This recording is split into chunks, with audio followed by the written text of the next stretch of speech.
Et bien du coup, bonsoir à tous et toutes pour cette sixième édition déjà des cours du soir. J'espère que ça va vous plaire. On va passer du coup ce soir trois films d'une durée assez... On a de tout en fait ce soir. On a un film qui est plutôt long, on a un film très court, on a un film de durée moyenne. Donc voilà, on va avoir un petit peu de tout ce soir, et j'espère que ça vous plaira. Si jamais c'est la première fois que vous participez au cours du soir, je vais revenir un petit peu sur comment ça se passe. Donc, ça commence par une intro, comme vous le voyez actuellement, avec moi qui vous parle.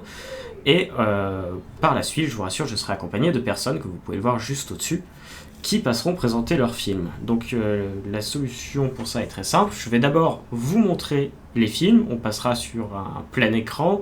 Moi, vous ne m'entendrez plus. Il n'y aura plus aucune interface. Vous serez vraiment plongé à fond dans le film.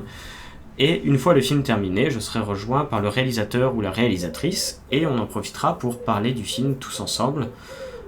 Pour en parler, moi j'ai prévu une liste de questions que je leur poserai afin de revenir un petit peu sur tous les détails de leur film, que ce soit sur comment ça a été fait, pourquoi ça a été fait, ce genre de choses. Mais vous avez également l'option, comme vous pouvez le voir, à chaque fois je me trompe de côté, juste ici, vous avez un chat qui vous permettra à vous aussi de poser vos questions si jamais vous en avez. Alors, pour poser les questions, vous avez besoin d'un compte Twitch, ce qui vous permet d'écrire sur le chat. En revanche, pour visionner, comme vous pouvez le voir, vous n'avez pas besoin de compte et je ne vous oblige en aucun cas à en avoir un. Vous voyez cependant juste en dessous de moi qu'il y a maintenant des petits messages qui apparaissent qui n'étaient pas le cas avant. Donc voilà, je vous rappelle que vous pouvez m'envoyer vos films à l'adresse qui s'affiche, mais également que vous pouvez faire des dons si jamais vous voulez soutenir l'émission. Alors, c'est quelque chose que je fais que depuis cette semaine de demander des dons. Je le fais que en début de stream et je ne reviendrai jamais dessus par la suite. La raison pour laquelle j'ai commencé à le faire, c'est que déjà beaucoup de gens m'ont dit qu'il fallait le mettre en avant, c'est comme ça que ça fonctionne, mais aussi que ça me prend de plus en plus de temps en fait de faire ça, et que du coup s'il y a moyen d'avoir un peu d'aide, ça fait toujours plaisir. Bref, on n'est pas là pour ça, on est là pour voir des films. Si vous avez des questions, c'est le moment. Et sinon, mais écoutez, on va passer au premier film de la soirée. Et j'espère qu'il vous plaira. On se retrouve du coup d'ici une vingtaine de minutes. Même plus que ça, non, d'ici une trentaine de minutes. Et du coup, bon film à tous et toutes. Et je vous dis du coup à tout à l'heure. Et je serai accompagné du réalisateur. Et rebonsoir. On va maintenant accueillir... Salut, je sais jamais quelle date les cours du soir. Alors c'est écrit juste en dessous, c'est tous les mardis, et tu as le planning qui est juste sous la vidéo. Du coup nous allons accueillir maintenant le réalisateur de ce film, mais juste avant que je te cède la parole, Laurent, il y a une petite tradition ici, et je vais vous transmettre ça dans le chat. Je vais vous passer différents liens qui vont vous permettre de noter le film que vous venez de voir sous différents aspects, le scénario, la qualité sonore, la qualité visuelle et le jeu d'acteur. Et comme ça, ça donnera des petites notes pour Laurent, histoire que tu puisses avoir un ressenti de ce que les gens ont pensé en fait tout simplement de ton film. Et, et puis voilà, donc je vous passe ça. Il y a également un nouveau lien que je vais vous passer, que je mets en place depuis cette semaine uniquement pour les personnes qui auraient un compte Sens Critique. Je suis allé créer une page pour ce film. Et comme ça, si jamais vous avez envie d'aller noter le film ou d'écrire une critique qui pourrait servir à Laurent derrière pour avoir un avis plus construit et plus détaillé de ce que vous avez pensé du film, vous pouvez maintenant le faire sur le site Sens Critique. Donc voilà, maintenant je vais me taire et Laurent, je vais te laisser prendre la parole et nous présenter un petit peu qui tu es et ton projet. Et après ça, je vais t'harceler de questions. Mais avant, la parole est tienne. Eh bien, est-ce que tu m'entends là? C'est bon? Je t'entends très bien. Parfait, parfait, parfait. Donc, alors, je me présente, je m'appelle donc Laurent Firode. Je réalise des films depuis de longues années, hein. Je fais du cinéma depuis au moins oui, plus de 30 ans. J'ai fait beaucoup de courts-métrages, j'ai fait des séries, j'ai fait du documentaire, j'ai fait du long-métrage, j'ai fait du téléfilm. Mais j'ai toujours une passion pour le court-métrage et donc je continue à en faire. c'est un espace de liberté et il y a personne pour me dire ce que je dois dire en fait. Voilà, donc c'est vraiment un espace de liberté qui m'est très cher pour moi et c'est pour ça que je continue à faire du cours.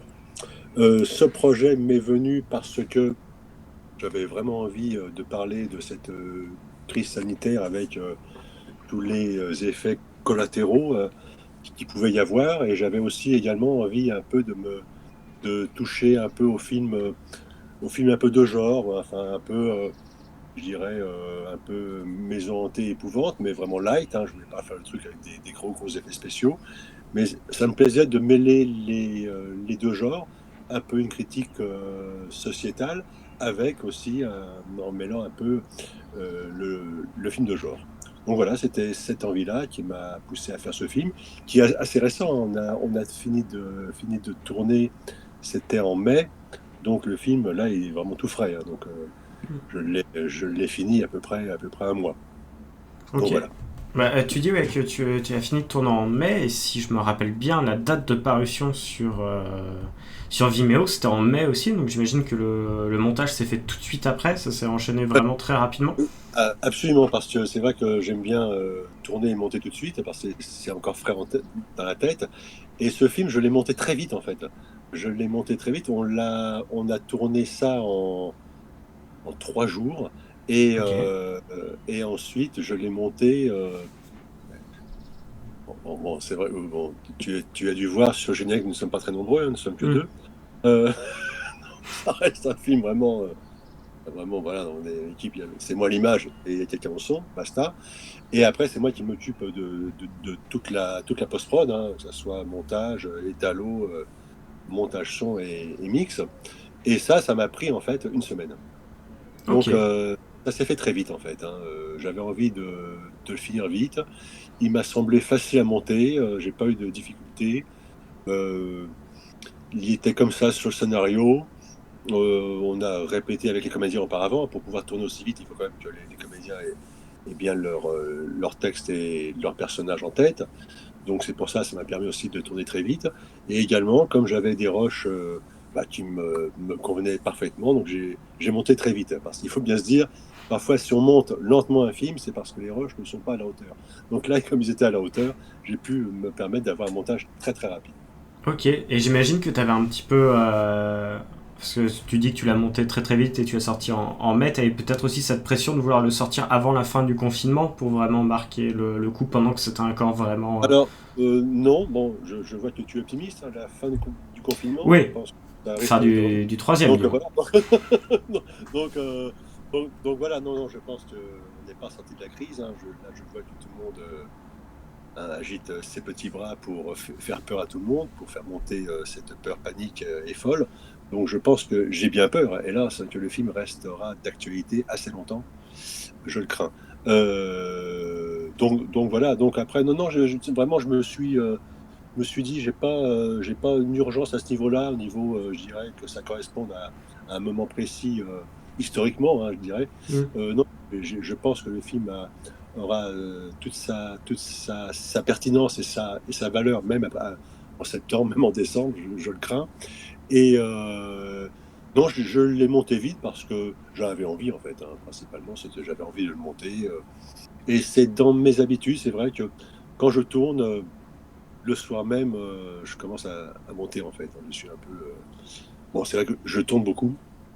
Donc, là, par exemple, Mais j'ai cette vu que tu année. en avais ressorti un d'ailleurs depuis Ouais, sur ouais, ton ouais. site. Ouais. Absolument. Donc, je tourne assez fréquemment. Là, d'ailleurs, je vais en tourner un autre bientôt. J'aime bien tourner, j'aime bien expérimenter des choses. Donc voilà, c'est pour ça que j'aime bien monter vite parce que un film, c'est vrai que si on le porte longtemps à l'écriture, au tournage, au montage, etc., je pense que enfin, c'est pas dans ma démarche qui est, j'ai fait beaucoup de films, donc ça, les choses avancent vite en fait. J'aime bien que les choses avancent vite. J'aime pas quand ça traîne et que Je trouve que c'est une perte de temps, et si ça traîne trop, c'est qu'il y avait à l'origine un problème, je pense, au niveau du scénario, de l'idée d'origine du film, qui fonctionnait pas très bien, donc ça traîne, ça traîne, ça traîne. Et en fait, si ça va vite, c'est que a priori, tout roule. Voilà. Ça se tient. Alors je vais revenir un peu sur les questions qui sont posées dans le chat. Déjà Oui. nous avons Boshimans qui demande si c'est toi qui as composé la musique qu'il trouve Non. très angoissante. Non, non, non, non, non, non, la musique, je ne l'ai pas composée. Ah non, je fais beaucoup de choses sur le film, mais non, hélas, je ne suis pas comme Chaplin ou d'autres, hein, qui faisaient également beaucoup de choses sur leur film, et également composaient la musique. Non, non, je dirais c'est quasiment. Bon, je prends mes musiques de films sur des banques, hein, de musique, Mhm. des sites style Shutterstock, ou encore voilà, Audio Network. Enfin, voilà, il y en a beaucoup sur le marché. Et il y a encore quelques années, ils avaient un choix assez limité, mais aujourd'hui, c'est vrai qu'il y a des compositeurs de très très grand talent, avec des choix vraiment très très très vastes, très larges. Et c'est vrai que c'est un outil pour nous les monteurs, enfin, au moment où on monte le film, super efficace. Donc c'est vrai que voilà, je passe pas mal de temps. Je dirais, sur ma semaine de montage, j'ai dû passer peut-être 2 jours à choisir la musique, hein. Donc, mais voilà, donc je trouve elle marche super bien, la musique. J'en suis très très content. Mais c'est vrai que c'est ça peut-être qui m'a pris le plus de temps, en fait, de recherche. D'accord. C'est vrai qu'elle passe bien, et puis qu'elle revient petit à petit, puis il y a des moments où c'est plus ou moins fort, donc c'est vrai que ça accompagne bien la tension qui va monter petit à petit. Et puis ce qui est bien, c'est qu'effectivement ça donne un petit côté. Enfin, c'est un bon choix de musique parce qu'au départ, on est vraiment en mode ambiance, voilà, c'est la petite musique de fond, et petit à petit, elle rentre, elle colle au Ouais, côté de plus en plus creepy qui vient de s'ajouter au film. Et ouais, cool. c'est un bon choix de musique du coup. Je pensais que tu avais fait composer aussi, mais c'est intéressant que tu l'aies trouvé là-dessus. Non, non. J'ai également Agrajak Flower qui demande si le Covid était présent dès l'écriture du film.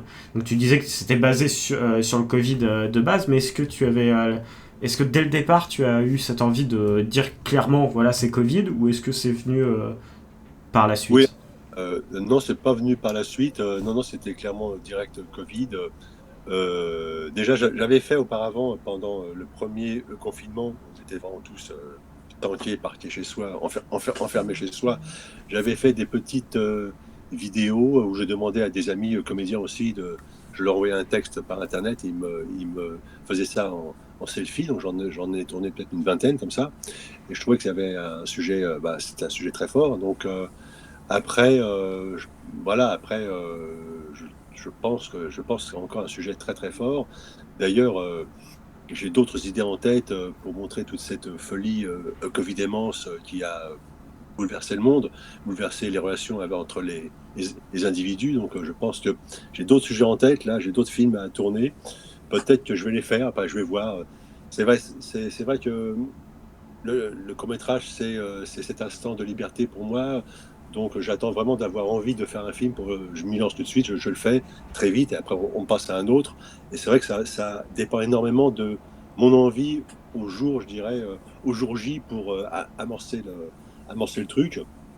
Parce qu'après, j'écris vite aussi. Par exemple, là, ce scénario, j'ai dû l'écrire, je sais pas, peut-être je dirais, grosso modo une semaine, quoi. Donc entre l'écriture, le cast, les répétitions et le tournage, etc., souvent il peut se passer que, je sais pas, un mois et demi, quoi. Donc tout se fait d'une sorte d'urgence comme ça, que je trouve profitable d'un point de vue artistique, et aussi, je sais pas, on est plus motivé, parce que, enfin, moi j'ai fait du long, du téléfilm, mais c'est tellement long Ok. de aboutir à un film de long métrage ou même un téléfilm, etc., que si je me retrouve dans la même config pour le court, j'arrête tout de suite, quoi, parce que c'est Hmm. vraiment un cauchemar.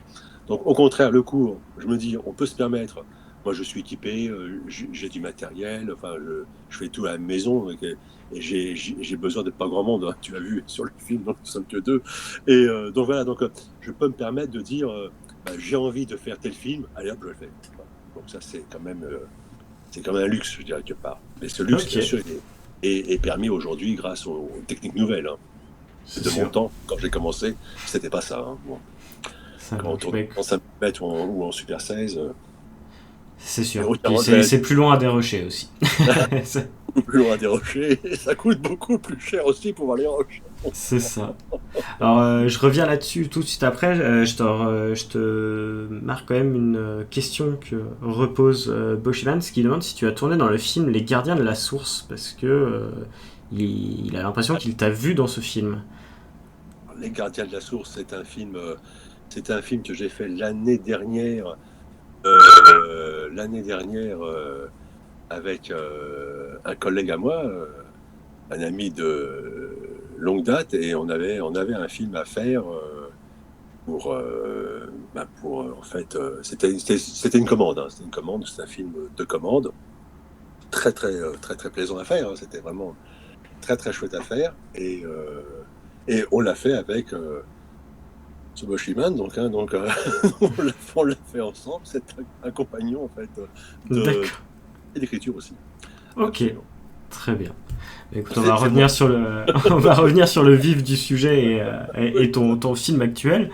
Donc j'aurai une question de Capitaine Poisson juste après, enfin une remarque, mais j'aimerais juste revenir sur ce que tu disais avant. Tu disais ouais, que tu tournais très vite et tout, et du coup comment ça se passe un petit peu, on va rentrer un peu dans les détails, mais niveau financier, parce que j'imagine que c'est quelque chose que toi tu autoproduis, et Oui. du coup tu fais ça du coup de ton temps libre, entre les temps de commande, tu mets ton argent de côté pour faire tes films à toi, mais du coup ça te coûte pas trop cher, parce que là on est quand même sur un film de 28 minutes, Ouais. tourné en campagne, donc j'imagine que même si vous étiez deux, il faut amener tout le monde en campagne. Donc est-ce que ça te financièrement ça va, t'arrives à t'en sortir ou comment ça se passe, tu cherches des aides ou autre?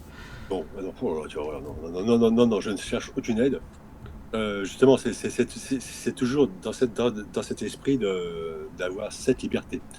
Donc, je ne cherche aucune aide. Donc, alors, soit en effet, je fais des courts-métrages pour des chaînes YouTube où il y a déjà un petit financement grâce aux sponsors. Donc là, tout le monde peut être payé. Pour celui-ci, L'Arbre Magique, donc là, c'était des acteurs bénévoles. Hein. Moi-même, je suis bénévole, je ne me paye pas. Donc, ça se résume en fait régie et transport. Je te cache pas que le film, là, toi, il dure une demi-heure. Il a dû me coûter, je dirais, il a dû me coûter, je sais pas, avec la régie, ça, 500 €, quoi. Hmm. Donc, voilà, donc c'est pas non plus, voilà, c'est pas énorme, quoi. Donc, voilà, donc j'aurais pu dépenser 500 € sur 3 ou 4 jours en restant à Paris aussi. Hein. Donc, Oui, voilà, donc c'est sûr. ouais, voilà, c'est pas ça qui va me. J'essaie toujours de faire en sorte de mes courts-métrages ne coûtent pas cher. Hein. Donc, j'ai pas de location de décor, etc. J'ai pas de location de matériel. C'est mon propre matos. Donc, après, bon, en effet, ça se résume vraiment transport, régie. Parfois, il y a quelques accessoires à acheter, hein, comme la table Ouija, hein, je l'avais pas, hein, bah, ça m'a Hmm. coûté 11 €. Bon, ben voilà, donc, par exemple, voilà. Mais c'est vraiment très limité. Donc, c'est des films qui coûtent vraiment pas cher, quoi, vraiment pas cher. Et si, dans d'autres occasions, en effet, si j'ai pour avec une chaîne YouTube, si j'ai un financement style sponsor, donc là, en effet, bah, là, il y a feuille de salaire, etc., quoi. Mais je tourne toujours de la même façon, quoi. C'est-à-dire que je tourne toujours avec équipe super réduite, dans Hmm. une rapidité. Donc, même si tout le monde est payé, c'est des films qui ne coûtent pas cher non plus. Oui. Même si, voilà, si on est dans un film classique, je dirais, par exemple, là, j'ai fait un cours il n'y a pas très longtemps pour une chaîne YouTube où tout le monde était donc payé. Et le film a dû coûter 10 minutes. On a tourné ça en une journée. Ça a dû coûter, avec les charges sociales, etc., grand maximum 4 000 €. Tout le monde était payé. Donc, tu vois, ça reste encore une fois de l'économie vraiment très. Oui, c'est sûr. Après, c'est du YouTube et c'est vrai que les Voilà. tournages YouTube sont quand même assez particuliers, hein, pour en avoir fait plusieurs moi-même. Et Oui. encore, toi, effectivement, comme tu dis que tu arrives à tourner vite. Moi, j'ai fait des tournages YouTube où c'était plus compliqué, quoi. Disons que ça tourne vite, mais il y a les 8 heures sub qui vont avec. Et du coup, Ah oui, c'est pas. les 8 heures sub non payées, ça fait moins plaisir. Mais bon, c'est un autre détail. Ça Euh, dépend. Je ne fais jamais d'heures sup, ça T'inquiète pas. Non, mais de ce que tu dis, tu as l'air de, toi, aimer tourner vite. Mais c'est vrai que, à l'inverse, moi, il m'est arrivé de voir des tournages YouTube avec des gens qui n'ont pas cette idée de tourner vite, mais qui ont ouais, un temps réduit et qui, en fait, du coup, se retrouvent à pas réussir à gérer. c'est ça. Alors, du coup, les soirées comme ce soir, c'est pour revenir sur ton film, mais des fois, il y a aussi des petites critiques. Et là, j'en ai deux à te partager si tu veux répondre. Déjà, nous avons Capitaine Poisson qui dit que pour lui, peut-être que le montage, tu aurais pu passer un petit peu plus de temps dessus, parce que selon lui, le film est peut-être quand même encore un peu trop long. Et du coup, moi je vais argumenter un petit peu plus là-dessus en te demandant pourquoi ne pas des fois te laisser, parce que tu dis que tu tournes toujours très très très très vite, mais pourquoi pas des fois te laisser un petit mois après la fin du tournage et revenir dessus pour avoir une vision peut-être un petit peu différente. Est-ce que c'est quelque chose que tu as déjà essayé et qui t'a pas plu, ou comment ça se passe de ton côté? Non, non, non, parce que le film, en fait, là, je l'ai fait. C'est-à-dire il y a différents. C'est-à-dire qu'il faut voir sur quel support va être montré le film. Bon, ce film-là, je te l'avoue, moi, je pensais principalement faire une projo en salle, tu vois. Mhm. Et donc, j'ai imaginé le montage pour une salle cinéma, pour un produit cinéma. D'accord. Donc, c'est un autre type de montage. Donc en effet, il peut y avoir parfois un sentiment de longueur devant son écran d'ordi, parce que le film en fait n'est pas vraiment fait pour ça. Moi-même, devant un écran d'ordi, je l'aurais monté différemment si ça avait été la finalité du film. Pour moi, le film, c'est plus un film que j'avais imaginé pour. D'ailleurs, je vais certainement faire une projo en salle à la rentrée là. Je l'ai vraiment imaginé pour être projeté en salle, en festival. Donc, ça veut dire un temps, voilà, un autre rythme. Donc, et le fait que quand on fait un film et on attend un mois ou deux, on va avoir un regard frais dessus. Sur un long métrage, oui, d'accord, ok, ça bien sûr je le fais. Évidemment, parce que quand on a la tête dans le guidon sur un film qui dure 1h30, parfois c'est difficile d'avoir le recul immédiat. Sur un cours, même si celui-là est quand même assez long, il dure à peu près une demi-heure, j'ai pas ce désir, j'ai pas cette envie. Euh, voilà, je pense que, je sais pas, j'ai pas besoin de ça en fait, non. D'accord. Bah, en Donc, tout cas, il n'y a pas de souci. Ça peut être un montage aussi qui évolue, et ce sont des avis divers et variés. Après, Capitaine Poisson revient quand même sur ce que tu dis, et il te dit que de son côté, il s'en excuse, mais que si lui il l'avait vu en salle avec ce rythme-là, ça lui aurait pas forcément plu pour autant. Mais voilà. J'ai une autre petite critique qui nous vient de Agrajak Flower, qui lui trouve que la situation est peut-être un petit peu caricaturale, notamment au départ, et que vu que la situation est encore très complexe, est-ce que tu n'as pas peur que ça nuise un petit peu ton propos qui lui est intéressant? alors, caricatural, c'est-à-dire, j'avoue, c'est des termes un peu comme ça, des termes. Je pense que ce qu'il entend par caricatural, c'est que c'est vrai que pour cette situation Covid-là, alors il me dira peut-être si j'interprète mal, hein, mais c'est vrai que pour la situation Covid, on entend souvent cette histoire de l'étudiante qui est coincée dans une grande ville, que ce soit Paris, que ce soit Rennes, Oui, dans un petit enclos, avec les parents qui sont retournés vivre oui, en campagne. Et oui. du coup, c'est vrai que cette situation-là est vraiment la situation qui a été le plus décrite, d'où peut-être le côté caricatural qui est dit. Alors, Agrajak Fleur, Alors, n'hésite pas à me contredire si je me trompe. oui, bah, Hmm. donc là, dans ce cas-là, caricatural signifie fréquent en fait.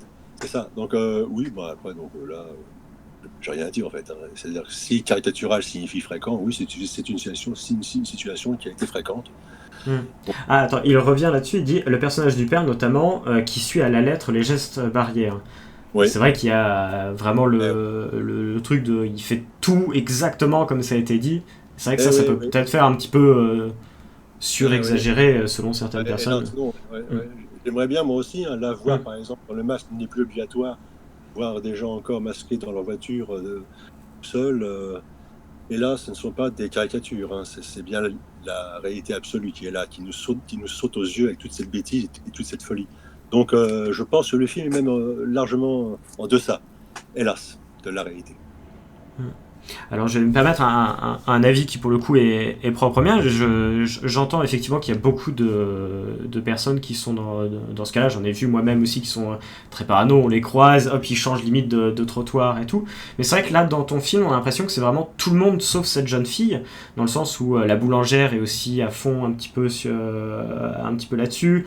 Personne, pardon j'ai plus le nom du métier, mais la personne qui doit venir réparer le toit qui ne veut pas se déplacer à cause du Covid. Et c'est vrai qu'on a l'impression qu'elle se retrouve dans un endroit où absolument tout le monde est à fond là-dessus, alors que pour le coup, moi, ayant été un petit peu en campagne pendant les périodes Covid, c'était plus l'inverse. C'est vrai que c'est des situations que j'ai beaucoup vues sur Paris, mais par contre, en campagne, les gens en avaient un petit peu rien à faire et sortaient sans masque, sortaient les chiens. Donc c'est vrai que peut-être là-dessus, moi, j'ai trouvé que c'était peut-être un peu too much aussi, mais c'est un avis qui est propre. Bien entendu, bien sûr, de toute façon, chacun à sa notion du réel qui correspond à sa propre expérience. Donc moi en fait c'est vrai que l'histoire m'avait été quand même largement je dirais suggérée par des voisins qui sont en campagne, parce que j'ai une maison campagne, c'est là où j'ai donc tourné. Et j'ai des voisins immédiats qui étaient dans une sorte de folie paranoïaque totale sur le Covid, qui n'osaient absolument jamais sortir et qui étaient dans dans un délire complet, quoi. Donc hélas, quand on me dit tout ça c'est caricatural, etc., je pense qu'il faut juste se retourner un peu dans le passé, voir un peu ce qui a été montré, dit, voir autour de soi. Si après on considère que c'est too much après coup, je pense ça veut dire qu'on a une mémoire qui a un peu effacé tous ces souvenirs un peu difficiles. Mais pour moi, ça n'a pas été le cas, parce qu'il y a encore des histoires tragiques et atroces qui ont été provoquées par cette folie. Donc je pense que quand même, ça valait le coup de mettre le doigt dessus, surtout dans un film un peu de genre. Hein. Je voulais pas être bille en tête, faire un film, une satire sociale vraiment pure et dure. Je voulais également m'amuser un peu avec le film de genre. Mais, oui, c'est vrai qu'il y a toute cette partie sur le Ouija, justement, sur laquelle on reviendra peut-être un petit peu après. Mais oui, effectivement, c'est vrai que chacun a un peu vécu aussi la situation de manière différente. Et si tu as eu des voisins qui ont vécu comme ça, je peux comprendre du coup d'où te vienne l'inspiration sur ce film. J'espère qu'ils vont mieux. Et justement, pour ce qui est de cette partie Ouija, c'est quelque chose que tu as voulu dès le départ incorporer le Ouija, ou c'est vraiment tu t'es dit j'aimerais bien y mettre quelque chose de genre et le Ouija est venu par la suite? Non, en fait, c'est vrai que souvent l'envie d'un film, c'est déjà, parfois ça peut venir juste d'une image comme ça, et c'est vrai que ça faisait pas mal de temps, j'avais envie de filmer une séance Ouija, des trucs qu'on a vu souvent au cinéma, et bon, comme je l'avais jamais fait, je me suis dit tiens, pourquoi pas le faire, et c'est vrai que je me suis un peu amusé à ça. Donc voilà, c'était vraiment une envie perso, filmer une petite séquence Ouija, avec oui, je trouvais intéressant de renverser un peu le genre, parce que d'habitude dans une séquence Ouija le fantôme apparaît toujours, enfin l'esprit apparaît, l'esprit parle aux personnes qui sont autour de la table, et là je trouvais ça amusant qu'il y ait quelqu'un enfin amusant, je trouve ça intéressant plutôt, parce que c'est pas vraiment amusant, qu'il y ait une personne qui fasse croire que l'esprit est là pour en effet se déculpabiliser, quoi, en fait. Mais donc voilà, et que en fait le fantastique arrive seulement à la fin. Donc voilà, donc c'était juste un peu jouer un peu sur ce thème-là, et ça me semblait intéressant. Ok. J'ai une autre question moi aussi par rapport aux deux messages qui apparaissent à la fin. Donc tu as le premier sur la violence faite envers les femmes qui a augmenté pendant cette période Covid, et le deuxième sur les problèmes psychiatriques aussi qui ont augmenté pendant cette période-là.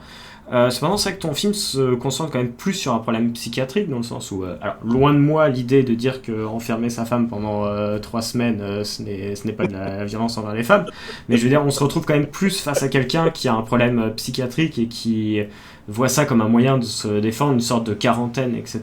Et du coup, est-ce que tu n'as pas peur que ce message de violence envers les femmes ne soit peut-être un petit peu en trop, parce qu'au final, ton film se concentre plus sur l'aspect psychologique, plus que sur cette agression, parce qu'il n'y a pas eu vraiment violence physique, du moins dans le film. Ou non, mais voilà, je trouvais ça intéressant justement que aussi, parce que souvent on pense que quand on pense violence faite aux femmes, on pense seulement uniquement, un peu naïvement, uniquement aux violences physiques. Quand il y a une violence psychologique, hein, qui peut laisser des traces bien pires en fait, hein. Mm. Donc ça me semblait vraiment intéressant. Et je pense que cette folie, c'est vrai, a été quand même beaucoup organisée plus par les hommes que par les femmes en fait. Donc ça me semblait important quand même de mettre le doigt dessus. Euh, J'imaginerais difficilement une femme enfermer son mari, par exemple. Voilà, ça me semblait incohérent quand, voilà, là, tout d'un coup, c'était, je dirais, oui, non, c'est pas, ça me semblait beaucoup plus crédible et réaliste que ce bon père, ce bon mari, en fait, à l'origine, à cause de cette folie, et ben, va se mettre tout d'un coup à devenir une violence inouïe psychologique envers sa femme. Mais je pense que c'est uniquement dans ce sens-là que ça peut marcher. Dans l'autre sens, j'ai l'impression qu'il y a un hiatus, quelque chose qui ne fonctionne pas, qui n'est pas absolument correct d'un point de vue psychologique, en fait, je dirais. Et Alors que ça, cette folie ouais. a plus atteint, je pense, les hommes que les femmes. Alors, je pense qu'effectivement, ça a plus atteint d'un côté que de l'autre. Après, il y a des histoires, il y en a eu aussi de l'autre côté. Et je pense pas que Bien sûr, ce soit absolument. une Évidemment. mauvaise chose aussi de le tourner dans l'autre sens. Mais moi, ce que je voulais dire, c'était plus, au final, ce message revient sur, à la fin sur les violences envers les femmes, là où le film se centrait quand même plus sur cette folie qui a atteint le personnage du père. Est-ce que t'as pas peur qu'en mettant ce message à la fin, tu ouvres en fait trop de sujets à la fois sur ton film qui lui semblait plus axé sur un que sur les autres? C'était plus ça ma question, j'ai Oui, peut-être mal oui, oui, je formulé. comprends. Mais Mm. en même temps, pour moi, j'ai du mal à distinguer en fait les deux quand même, parce que c'est cette folie qui va provoquer cette violence, cette violence. Donc c'est pas du tout une folie, une gentille folie quoi. C'est une Mm. folie qui veut à tout prix condamner les autres, qui veut rendre coupables les autres, qui veut. Tout le monde est devenu tout d'un coup un procureur, tout le monde accusait de ne pas respecter les gestes barrières, de faire. On a accusé les enfants de faire mourir leurs grands-parents.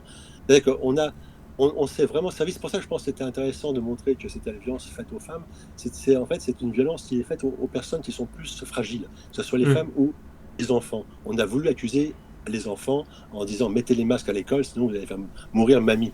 Ça, c'était le discours officiel, c'est un discours infect, abject, ignoble, et c'était le discours officiel. Donc c'était vraiment, je pense que c'est vraiment lié, quoi. C'est-à-dire que on a voulu faire en sorte de légitimer une violence envers les personnes plus fragiles, donc les femmes et les enfants, pour légitimer un discours abject. Donc je pense que les deux sont vraiment liés. J'arrive pas à faire une distinction en fait, parce que c'est cette folie qui entraîne cette violence sur les gens fragiles. Donc, euh, donc pour moi, c'est le même sujet en fait pour moi. J'arrive pas à faire un distinguo vraiment précis. Ok. Je pense pas. Non, mais c'est intéressant. Alors, j'ai une dernière remarque du coup de Jack Flower, et après, hélas, je pense qu'on va devoir Oui, bien sûr. enchaîner aussi avec les autres films, parce que j'ai tendance à trop durer, et du coup, après, les soirées s'étendent un peu trop.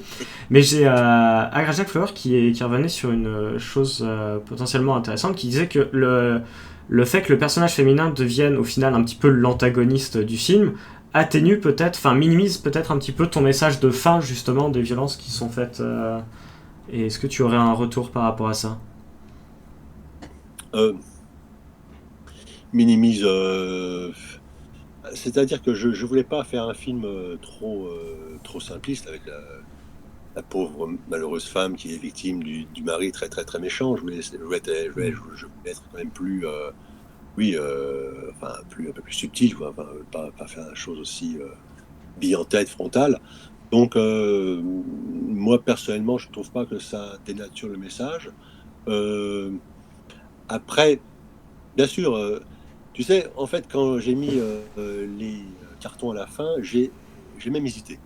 Hmm. Et, j'ai hésité, mais après, je sais pas, ça m'est apparu quand même évident. J'ai vraiment, je sais pas, il me semblait que c'était important parce que j'ai l'impression on minimise les choses. On Hmm. minimise les choses, parfaitement vraies, hein, et je pense même ils ont été diminués, même revus à la baisse. Donc, je pense que si un film permet un peu d'ouvrir les yeux, tant mieux. Donc si on me fait une critique en disant voilà peut-être que le message nanana ou je sais pas où j'ai été caricatural etc. Je pense que quelque part j'ai fait c'était de mon devoir de faire ce film qui était à charge en effet contre cette folie qui a été organisée et qui l'est encore hein, donc qui est vraiment très très très dangereuse dont je pense qu'il faut encore lutter et moi mon arme c'est le cinéma de fiction donc voilà quelque part je devais le faire en fait voilà. Ok, bah pas de souci. Alors je repartage juste vite fait dans le chat si vous voulez voter pour le film, comme ça après je reviendrai sur les notes qui t'ont été données pour que tu aies un avis. Et en tout cas je trouve ça très intéressant ce que tu dis, je vais juste me permettre de conclure un peu sur le sujet. Je vois que j'ai d'autres tours qui arrivent, mais là on ne peut pas trop s'éterniser, et puis j'ai pas forcément envie non plus de lancer un débat, tu vois, on est là pour parler de ton film, montrer le message que tu avais, après chacun a son opinion, on va pas trop passer de temps dessus. Mais j'aurais peut-être tendance à dire que moi, en tant que spectateur qui a vu pas mal de courts-métrages, que ce soit 48 heures, tous ces films-là, j'avoue que c'est quelque chose qui a tendance à m'agacer entre gros guillemets les messages de fin, parce que des fois je me dis j'ai compris le message pendant le film, je le trouve intéressant, et le fait d'appuyer avec des chiffres à la fin qui peuvent être sortis un petit peu d'un site ou d'un autre, on sait pas trop d'où viennent les chiffres, j'ai tendance à me dire ok en fait les gens ont fait ce film que parce que voilà il y avait ce sujet là qui marche bien en ce moment, et je trouve que des fois ça atténue un peu le message du film, parce que je me dis ok alors je prends un exemple qui n'est pas le tien, mais j'avais vu une fois un Nikon film d'une personne que j'avais fréquenté par le passé et qui terminait pareil sur les messages violence envers les femmes, etc. Sauf que la personne en soi, je la connaissais, et c'était la première personne à aller tromper sa copine quand elle en avait l'occasion, machin et tout. Et je me disais, ok, en fait, lui, il a fait ce film-là juste parce que c'était un sujet qui marche. Et du coup, j'ai toujours un peu cet a priori quand je vois des messages, moi, à la fin, de me dire, ok, c'est un sujet qui marche, c'est un sujet qui en ce moment fait parler. Donc, on le met et on rajoute le message à la fin pour dire, regardez, je vous ai parlé de ça. Et je trouve ça un petit peu dommage des fois, parce que là par exemple tu vois ton film, en le voyant j'avais compris un peu quand même ton message sur cette folie du Covid, et en voyant ce message à la fin c'est vrai que moi je me suis dit ah ok c'était pour parler de ça, tu vois. Alors maintenant que j'ai discuté avec toi, que tu nous as expliqué tout ça, j'ai plus vraiment cet a priori là du tout, mais c'est vrai que sur le moment en tant que spectateur, sans la discussion qui va derrière, c'est un a priori que j'ai pu avoir à cause entre guillemets de ces messages de fin. Alors, donc, je serai rapide, mais je partage tout ton, ton avis, parce que moi-même, je pense pareil. Hein. C'est vrai que les films où il y a un message à la fin, c'est super agaçant. Ça, c'est bon, on a donc compris. Bon, c'est vrai que je t'ai dit, j'ai hésité à le mettre, mais j'ai voulu le mettre parce que je pense quand même que c'est un message qui n'est pas si fréquent que ça, parce que c'est pas le message qui est médiatisé dans les grands médias. On ne dit pas que le confinement, ça a créé des dingues. On ne dit pas, on dit au contraire, on a sauvé des vies. On dit ça. Le message, le message global, il est là. Donc, alors, tout dépend où tu cherches les médias. C'est vrai que médias télé passent pas là-dessus, mais tout ce qui est médias internet sont quand même pas mal penchés sur la folie des gens. Tant mieux, je dirais. Mais c'est sûr. On n'a pas suffisamment mis le doigt dessus. Voilà, j'aimerais voir un téléfilm France 2 qui me montre ça en fait. En gros, tu vois. C'est sûr. Pas le cas pour l'instant. Bon, en tout cas, merci. Du coup, est-ce que tu veux que je te donne les notes comme ça de vive voix, que tu aies un avis? Donc là, on n'est pas forcément très nombreux ce soir, mais ça peut te donner un avis du ressenti global.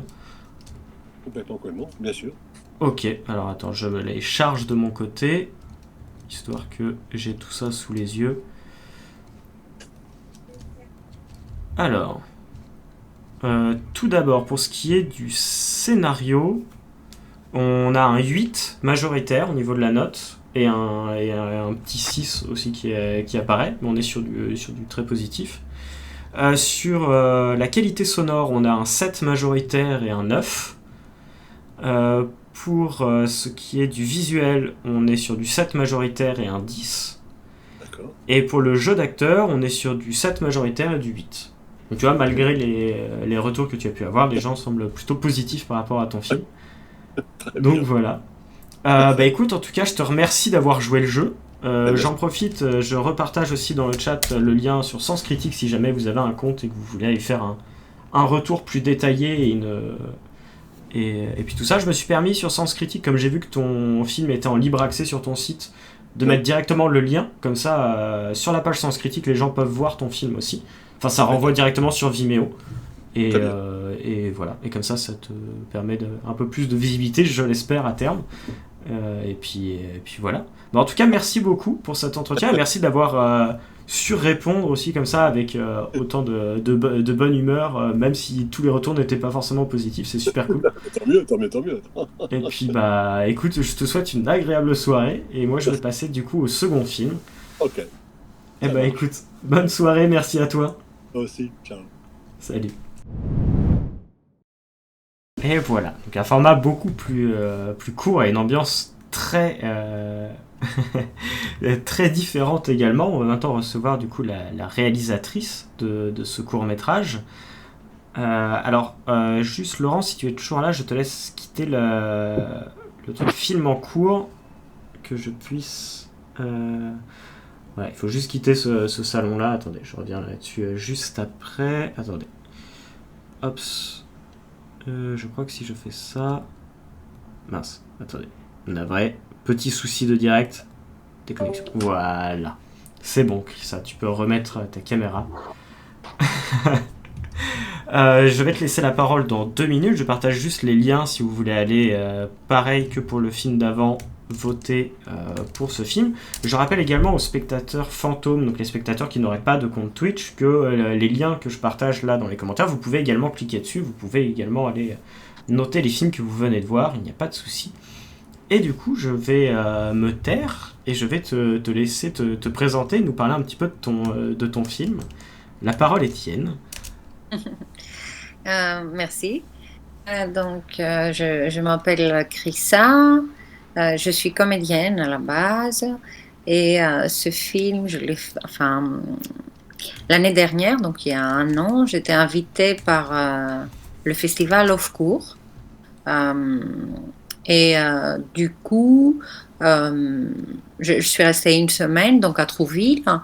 Et j'ai fait ce petit court-métrage, on l'a tourné en 48 heures, c'est vraiment grâce à Off Court qui m'a mis à disposition les caméras, tout en fait, toutes les techniques. Et du coup, j'ai tourné ce court-métrage là-bas, à Trouville, et tout a été fait en 48 heures. C'est pas en 48 heures, je veux dire, c'était pas ça. Mais tout a été fait très, très, très, très rapidement. Ok. En gros, en fait, j'étais invitée par Off Court pour représenter la Grèce. Et pendant la semaine, je suis restée donc à Trouville 1 semaine et je devais faire un film. Et donc j'ai eu l'idée de refaire parce que c'est ça, il s'agit de ça, c'est une adaptation de Théâtre sans animaux de Jean-Michel Ribes, et je voulais faire quelque chose de plus moderne parce que Théâtre sans animaux c'est très axé sur le couple, sur le lien du couple, alors que moi je voulais plus parler de la sincérité. Ok. Trouver un moyen de parler de la sincérité dans ce milieu, etc. Bah, très Tout bien. est Bah, du coup, en plus, tu réponds à une question de Michael Knappé qui demandait d'où était inspiré ce texte parce que ça lui semblait familier. Donc voilà, tu as ta Oui. réponse. Oh bah oui, il y est. Évidemment, je l'ai mis aussi au générique de fin parce que c'est clairement mon inspiration, c'est clairement Théâtre sans animaux, même si le dialogue n'a absolument rien à voir finalement, mais l'idée de base de devoir dire bravo dans Théâtre sans animaux, c'est une pièce de théâtre, hein, et aussi les personnages sont plus âgés, un peu plus bourgeois, je dirais. Et c'est très axé à leur lien à eux, parce qu'on voit que le couple a un problème un vrai problème. Cette scène-là montre que le couple ça va pas du tout. Et d'ailleurs, juste après cette scène-là, ils se séparent. Alors que moi, pas du tout. J'ai pris juste l'idée et je voulais faire, comme je dis, un truc plus léger, en parlant voilà, de la sincérité et de ce qu'on peut dire et ce qu'on peut pas, tout en restant évidemment dans une comédie. Oui, non, mais en plus ça fait très plaisir parce que effectivement ça rappelle. Je vois, il y a Agar Jack Flower qui dit comment résumer l'hypocrisie du monde du spectacle. Merci beaucoup, c'était croustillant. Et c'est vrai que j'ai eu des soirées comme ça. Je reviens sur le sujet, notamment de YouTube, où j'ai fait des soirées avec des youtubeurs ou des gens comme ça. Et tu parles avec une personne qui effectivement va te dire toutes les pires choses sur la vidéo. Et la personne arrive, ah génial, merci. Et c'est vrai qu'on n'en peut plus, quoi. Et donc ça m'a fait également très plaisir. Ah, attendez, j'ai quelqu'un qui... Hop. Déconnexion, voilà. Sinon on ne te voit plus. Mais oui, ça m'a fait très plaisir. Ah, attention, Laurent, tu reviens toujours sur le film en cours. Il ne faut pas revenir, parce que sinon, en fait, on ne voit plus Chrissa. Il revient. Voilà. Ok, c'est bon. En tout cas, voilà, merci pour ce film. Je voulais aussi revenir sur... parce que je vois que tu as tourné devant le panneau France Télévisions. Est-ce que t'as dû demander des accords pour ça, ou ça a été tourné un petit peu en mode allez, on fait ça en soirée? Oui, c'est ça. En fait, j'ai utilisé le décor du festival parce que au même moment, au festival Off Court, il y avait justement l'entrée avec tout ça, les panneaux, etc. Et on a tourné, d'ailleurs, on a tourné très très tard. On a tourné justement pour ne pas avoir de problème. Je crois qu'il était 1h du matin ou minuit et demi, quelque chose comme ça. Ça a duré juste 2 heures. Et on est reparti. Je suis reparti. Le jour d'après, j'ai commencé le montage avec lui et Clara et ça a été vraiment très très vite fait. Oui, le décor, j'ai utilisé le décor de toute façon, c'est clairement grâce à ce festival parce que même les comédiens, je les choisis là-bas. Frédéric qui a accepté de jouer le jeu avec moi, Forrest Finbow qui est le chef-op et on a quand même utilisé une FS9 qui était mise à disposition par Off Court, qui est une bonne caméra, une Sony qui est vraiment très bien. Et Forrest Finbow, c'est pareil, c'est un chef-op très talentueux qui travaille un peu partout et il a accepté de me faire ça en 2 heures. Enfin voilà. Ok, c'est très bien. Et puis, alors, il y a une question de Michael Knappé, je reviens dessus parce qu'effectivement j'allais te la poser aussi. Est-ce que c'est pas un petit peu une forme de critique subtile pour les gens qui passaient dans ce festival? Parce que ça reste quand même assez audacieux de parler de ce genre de sujet sur un festival, pour un festival. Est-ce que... et moi, ma question était plutôt la suivante. Qu'est-ce qui t'a inspiré vraiment ça? Est-ce qu'il y a un film que t'as vu ce jour-là ou quelques jours avant où tu dis bon, c'est pas possible, j'ai envie de critiquer ça? Non, c'est pas un film que j'ai vu là-bas. Cette idée-là, je l'ai eue en toute sincérité, justement, il y a à peu près 2 ans. Donc, je sais pas pourquoi je voulais. C'est vrai qu'il y a une forme de critique, et pour l'instant, j'arrive à passer cette forme de critique uniquement par l'humour. L'humour est mon ami. Et la comédie, en tout cas, voilà, quand j'essaie de dire des choses je trouve que par l'humour, on peut dire beaucoup de choses tout en restant léger. Et donc, je l'ai eue il y a 2 ans et en fait, elle est restée quelque part. D'ailleurs, j'ai écrit tout le texte de la pièce, enfin le texte, la scène Théâtre sans animaux, j'ai écrit toute la scène. Et évidemment, je savais que ça va pas du tout être ça. Et c'est juste, en fait, une fois sur place à Off Court, j'ai hésité entre deux idées. Une autre idée aussi que j'ai eue là-bas, sur place. Et en fait, j'ai décidé que celle-là, c'est ce que j'ai envie de faire. C'est parce que j'avais en tête. Ça m'arrive souvent d'avoir des idées et qu'elles restent, en fait, qu'elles restent quelque part. J'ai envie de faire un truc. Et pour moi, personnellement, ça prend du temps. Peut-être plus tard, ça ira plus vite. Mais à partir du moment où j'ai l'idée jusqu'au moment où je vais le faire, ça met du temps.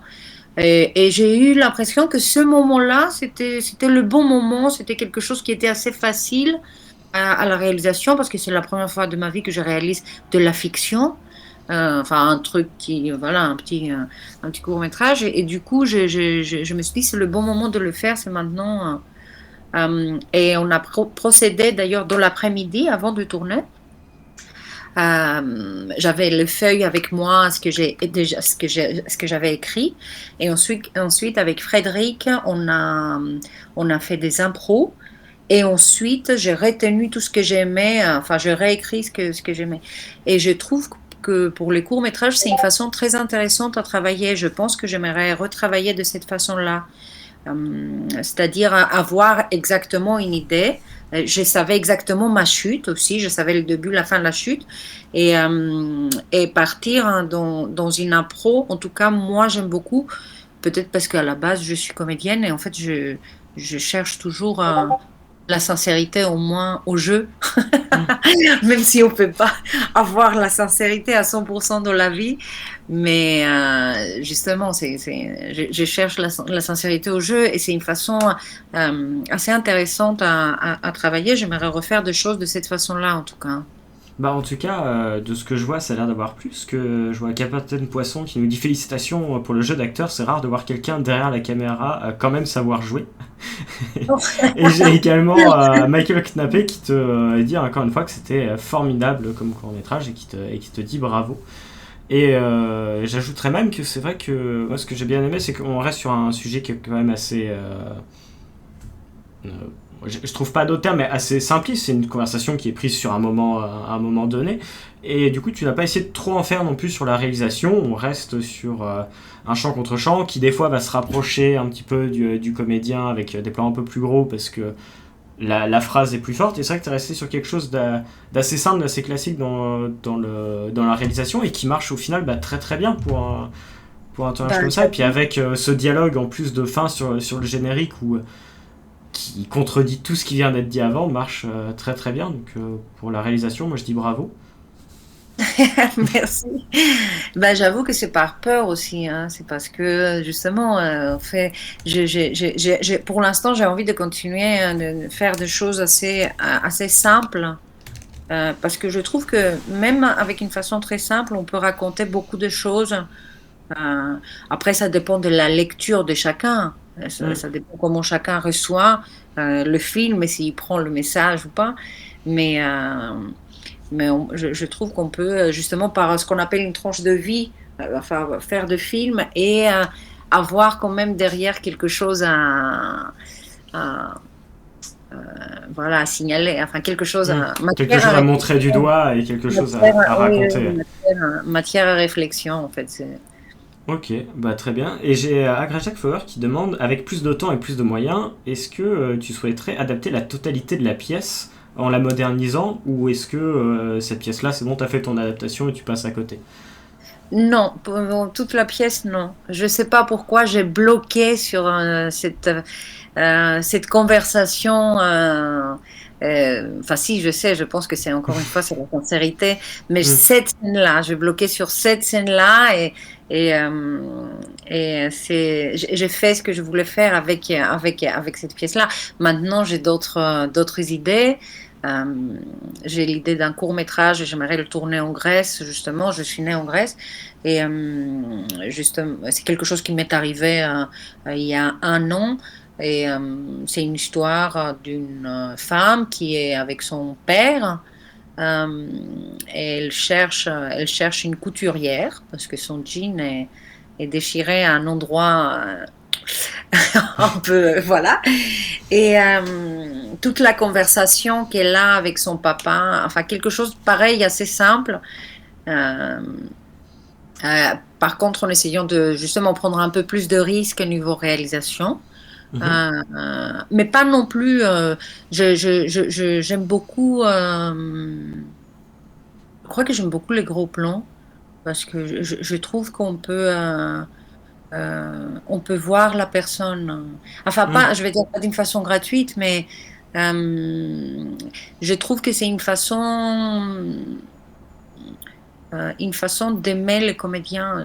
Je ne sais pas comment expliquer. Non, mais Peut-être c'est bien que tu dis ça, et justement, ça me fait penser à quelque chose maintenant que tu le dis. C'est vrai que moi, pour revenir sur les gros plans, justement, dans ton film, quelque chose que j'ai bien aimé, c'est que contrairement à beaucoup de films que j'ai pu voir, t'as pas trop forcé sur le maquillage des comédiens, que ce soit sur ton visage ou sur celui de celui qui t'accompagnait. Et c'est vrai que ça donne une peau qui a des fois quelques micro-défauts ou ce genre de choses, mais qui donne une peau vraiment très réaliste des visages. Et j'ai trouvé ça agréable parce que j'ai vu pas mal de films récemment où sur tous les gros plans, c'est lissé au possible pour qu'il n'y ait aucun défaut sur la peau. Et ça m'agace. Ça m'agace du plus haut point. C'est un très très long débat, justement, ça. Parce que, par exemple, c'est les goûts, les goûts de chacun. Personnellement, j'aime beaucoup... quand je vois un film, j'aime beaucoup avoir l'impression vraiment que je regarde par le trou d'une serrure, c'est-à-dire que je suis presque l'invité, l'intrus qui est à l'intérieur d'une conversation, et que justement, c'est peut-être pas la peine de totalement, constamment jouer des trucs d'une façon forte, même en tant que comédien. Je trouve qu'on oublie de faire simple, alors que si ça se trouve, c'est la chose la plus compliquée à faire. C'est d'être simple, d'être simple même au niveau du jeu. Et après, c'est des goûts, tout ça, c'est des goûts. Oui. En tout cas, moi, j'aime beaucoup, c'est pas un hasard que j'aime beaucoup aussi le cinéma de Cassavetes. Enfin, là, on parle des gens, mais où il tournait souvent avec les mêmes personnes. Il a réussi à faire une sorte de famille artistique et qu'on a constamment l'impression de... En fait, ça m'amuse. Ça m'amuse de cette façon-là de tourner, et je trouve que si on est dans la création, là, on est là aussi pour s'amuser, on est là pour justement, le brainstorming c'est avant, enfin je veux dire la souffrance c'est avant, mais une fois qu'on est au moment du tournage, c'est chouette de prendre du plaisir justement et de se lâcher, d'avoir l'impression d'avoir l'impression qu'il y a des choses qui échappent. Je trouve les gens beaux quand il y a des choses qui s'échappent d'eux, que c'est pas forcément prévu, que c'est pas et du coup par contre ça j'aimerais le garder. Même si un jour j'ai des moyens professionnels plus importants, j'aimerais garder cette façon d'avoir l'impression qu'il y a des choses qui échappent par la personne, parce que c'est là où est toute la beauté de la personne. C'est quand c'est pas totalement, quand c'est pas à 100% contrôlé.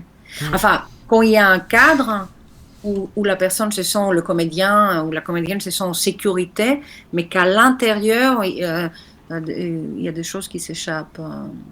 Voilà. Écoute, je ne sais pas si tout le monde sera d'accord, en tout cas moi je le suis, et je te rejoins sur cet avis-là. Je vais te poser une question, alors que je n'ai pas posée à Laurent, parce qu'on a eu pas mal d'occasions de parler de diverses choses, mais que je pose souvent aux gens. Quelle est selon toi l'originalité de ton film ? La chose dont tu es le plus fier quand tu penses à ton film, qu'est-ce que ce serait si tu devais en citer qu'une ?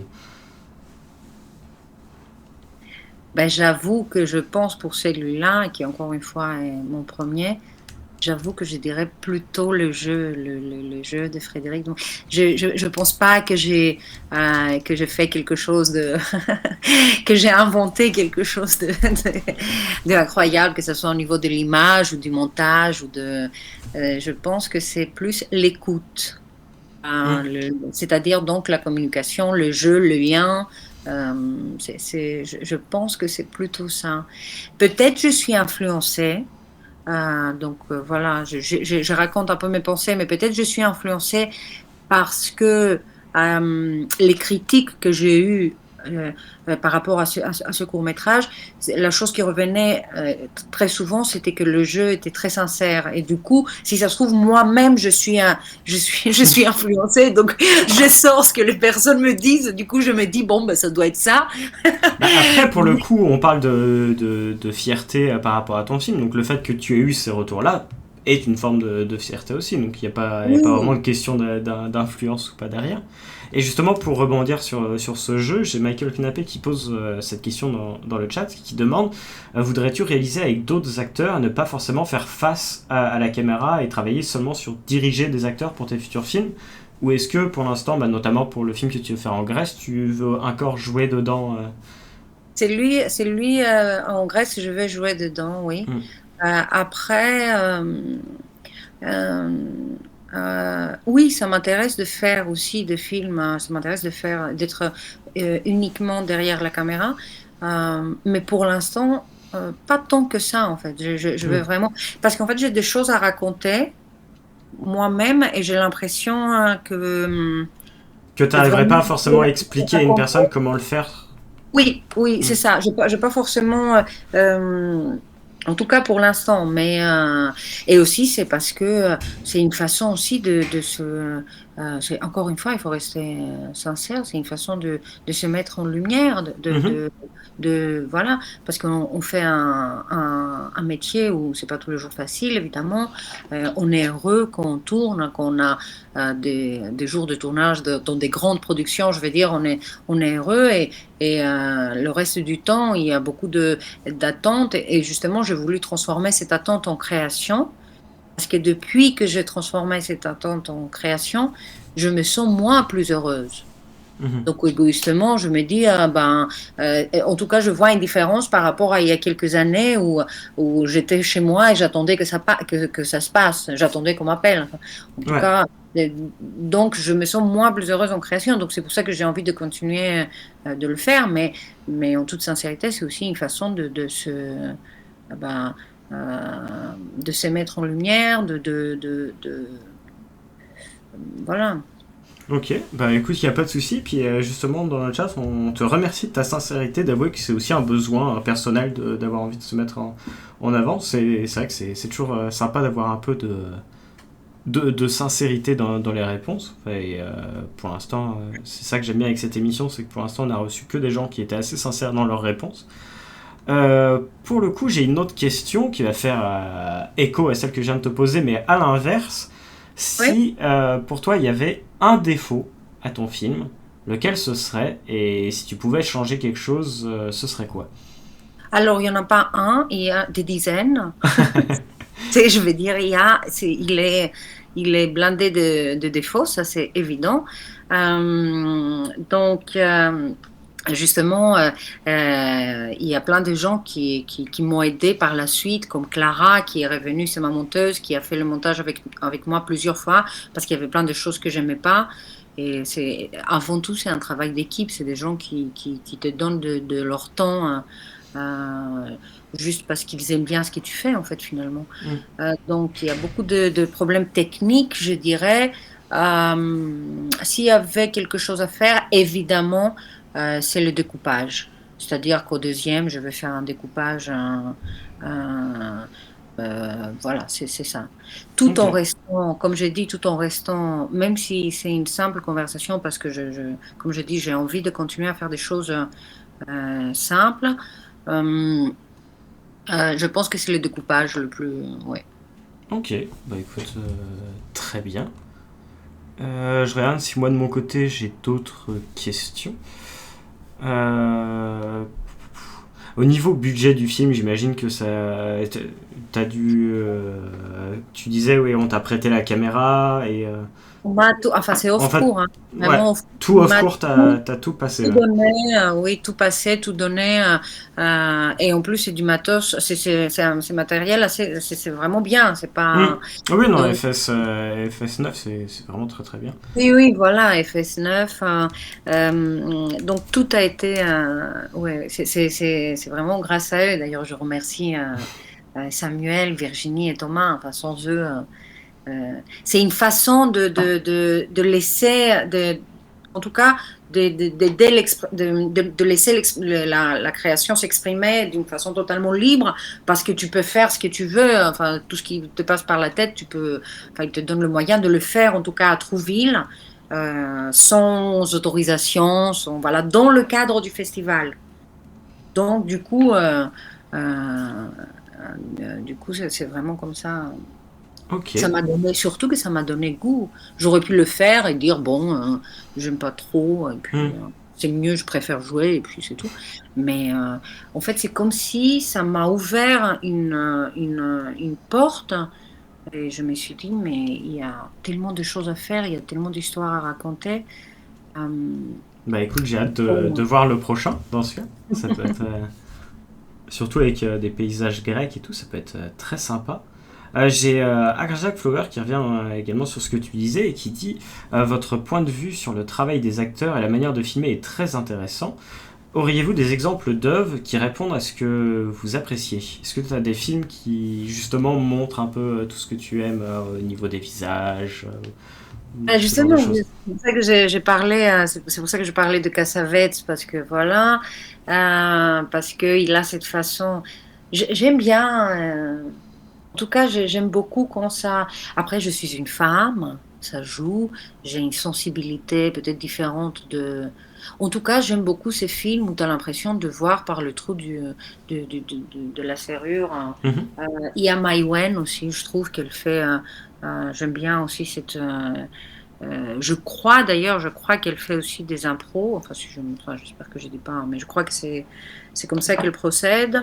Euh, Après, ça veut pas dire que je prends pas plaisir à voir les autres films. Par Mhm. exemple, Les Parasites, hein, qui a gagné l'Oscar, c'est un film qui est tout sauf un pro, mais qui est magnifique. Enfin, voilà, Oui. pour moi, ça, c'est un film magnifique.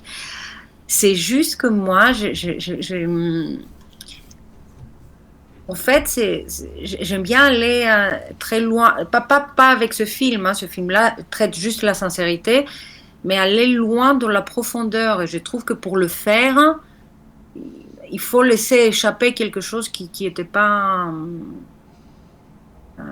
Voilà, même les sujets que j'ai envie d'aborder plus tard, c'est aller vraiment à fond de ton sujet. Mhm. Et c'est lié du coup à cette façon de filmer qui laisse un peu plus de liberté peut-être. J'essaye moi-même de trouver des Mhm. explications. Non, mais pas de souci. Après, tu n'es pas obligé d'avoir des explications sur tout, t'inquiète pas. Et puis, du coup, je pense que c'est des choses, en tous les cas, avec ton second, ton troisième, ton quatrième film, ça va devenir un peu plus clair. Et si par chance on te revoit Bah, pour ton second film ou autre, tu nous rediras un petit peu comment ça a évolué et du coup les changements qui ont eu lieu. je serais très heureuse de refaire un deuxième, troisième, parce que pour l'instant, j'ai l'impression que c'est une montagne, parce qu'en plus, quand Mm. tu commences à vouloir faire les choses bien, demander des aides, etc., évidemment, c'est une montagne, mais je serais ravie de faire plusieurs, oui. Bah écoute, avec plaisir. Est-ce que tu veux que je te dise du coup les notes Bien qui ont sûr, été données? Ok. Alors je pour me ce qui... prépare, je mets mon ego de côté. T'inquiète pas. Alors pour le scénario, on est sur du 9 majoritaire et il y a un 5, une personne qui n'a pas forcément accroché. Pour ce qui est de la qualité sonore, on est sur une égalité entre 7, 9 et 10, donc ça reste très, très positif. Pour la qualité visuelle, on est sur du 7, 8, 9, donc pareil, c'est très bien, c'est sur 10, hein, je rappelle. Et enfin, pour le jeu d'acteur, on est sur du 8 majoritaire et il y a un 6. Donc quelqu'un qui a pas forcément accroché plus que ça. Et on me rappelle dans le chat de penser à l'autorisation. Effectivement, il faudra que j'envoie un mail à Laurent parce que j'ai complètement oublié de lui demander. Mais du coup, je le fais avec toi. Avant de passer au film suivant, est-ce que j'ai ton autorisation pour rediffuser cette partie entretien? Oui. Très bien. C'est toujours très intéressant parce que justement là, le retour que j'ai par toi, Mhm.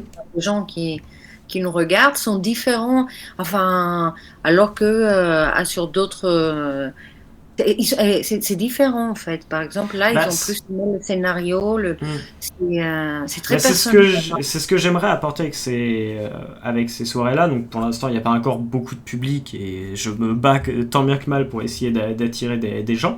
Mais à terme, j'aimerais bien en fait réussir à réunir beaucoup de gens qui, dans l'idéal, ne seraient pas forcément de ce milieu-là pour apporter à des gens de l'audiovisuel comme toi des points de vue en fait de spectateurs et non pas de professionnels, non pas de jury, mais vraiment quelqu'un qui Moi, vient voir un film.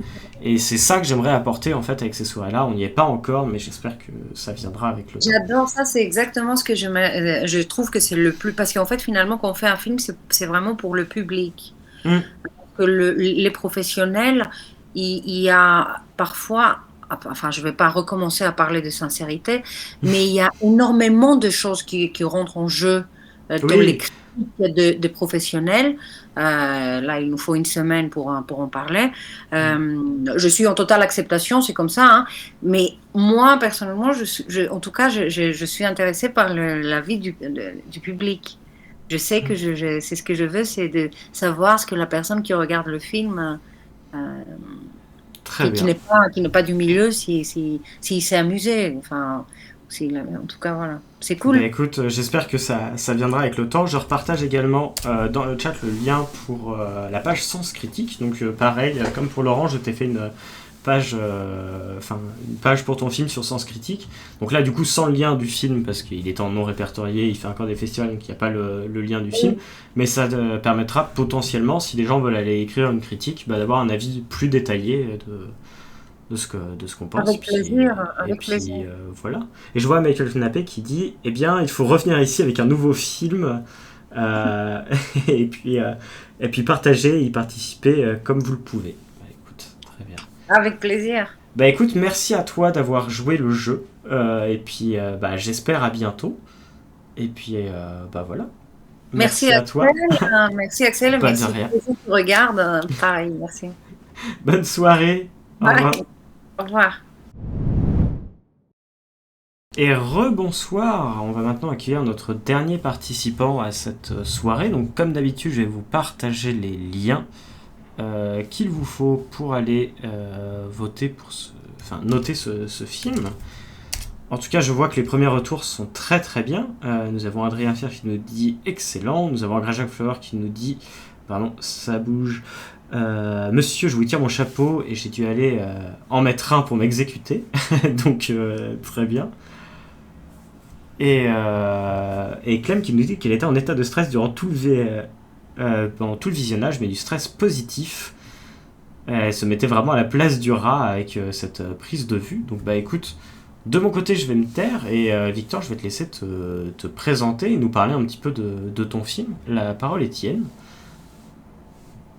Ça va, tu m'entends bien? Je t'entends très bien. Ok. Moi, je m'appelle Victor Seska, j'ai 24 ans. De mon côté, j'ai toujours voulu faire du cinéma.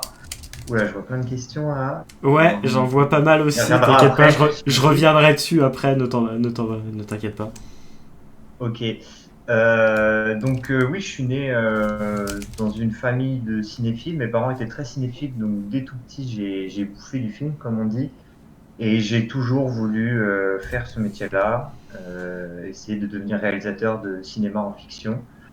Et donc, dès mon plus jeune âge, j'ai commencé à faire des films avec mes copains, etc., dans le jardin, avec la caméra familiale. Puis j'ai fait une école de cinéma à Nantes. Et après, je suis monté à Paris pour bosser un peu. Et là, je suis revenu sur Nantes pour d'autres raisons, etc.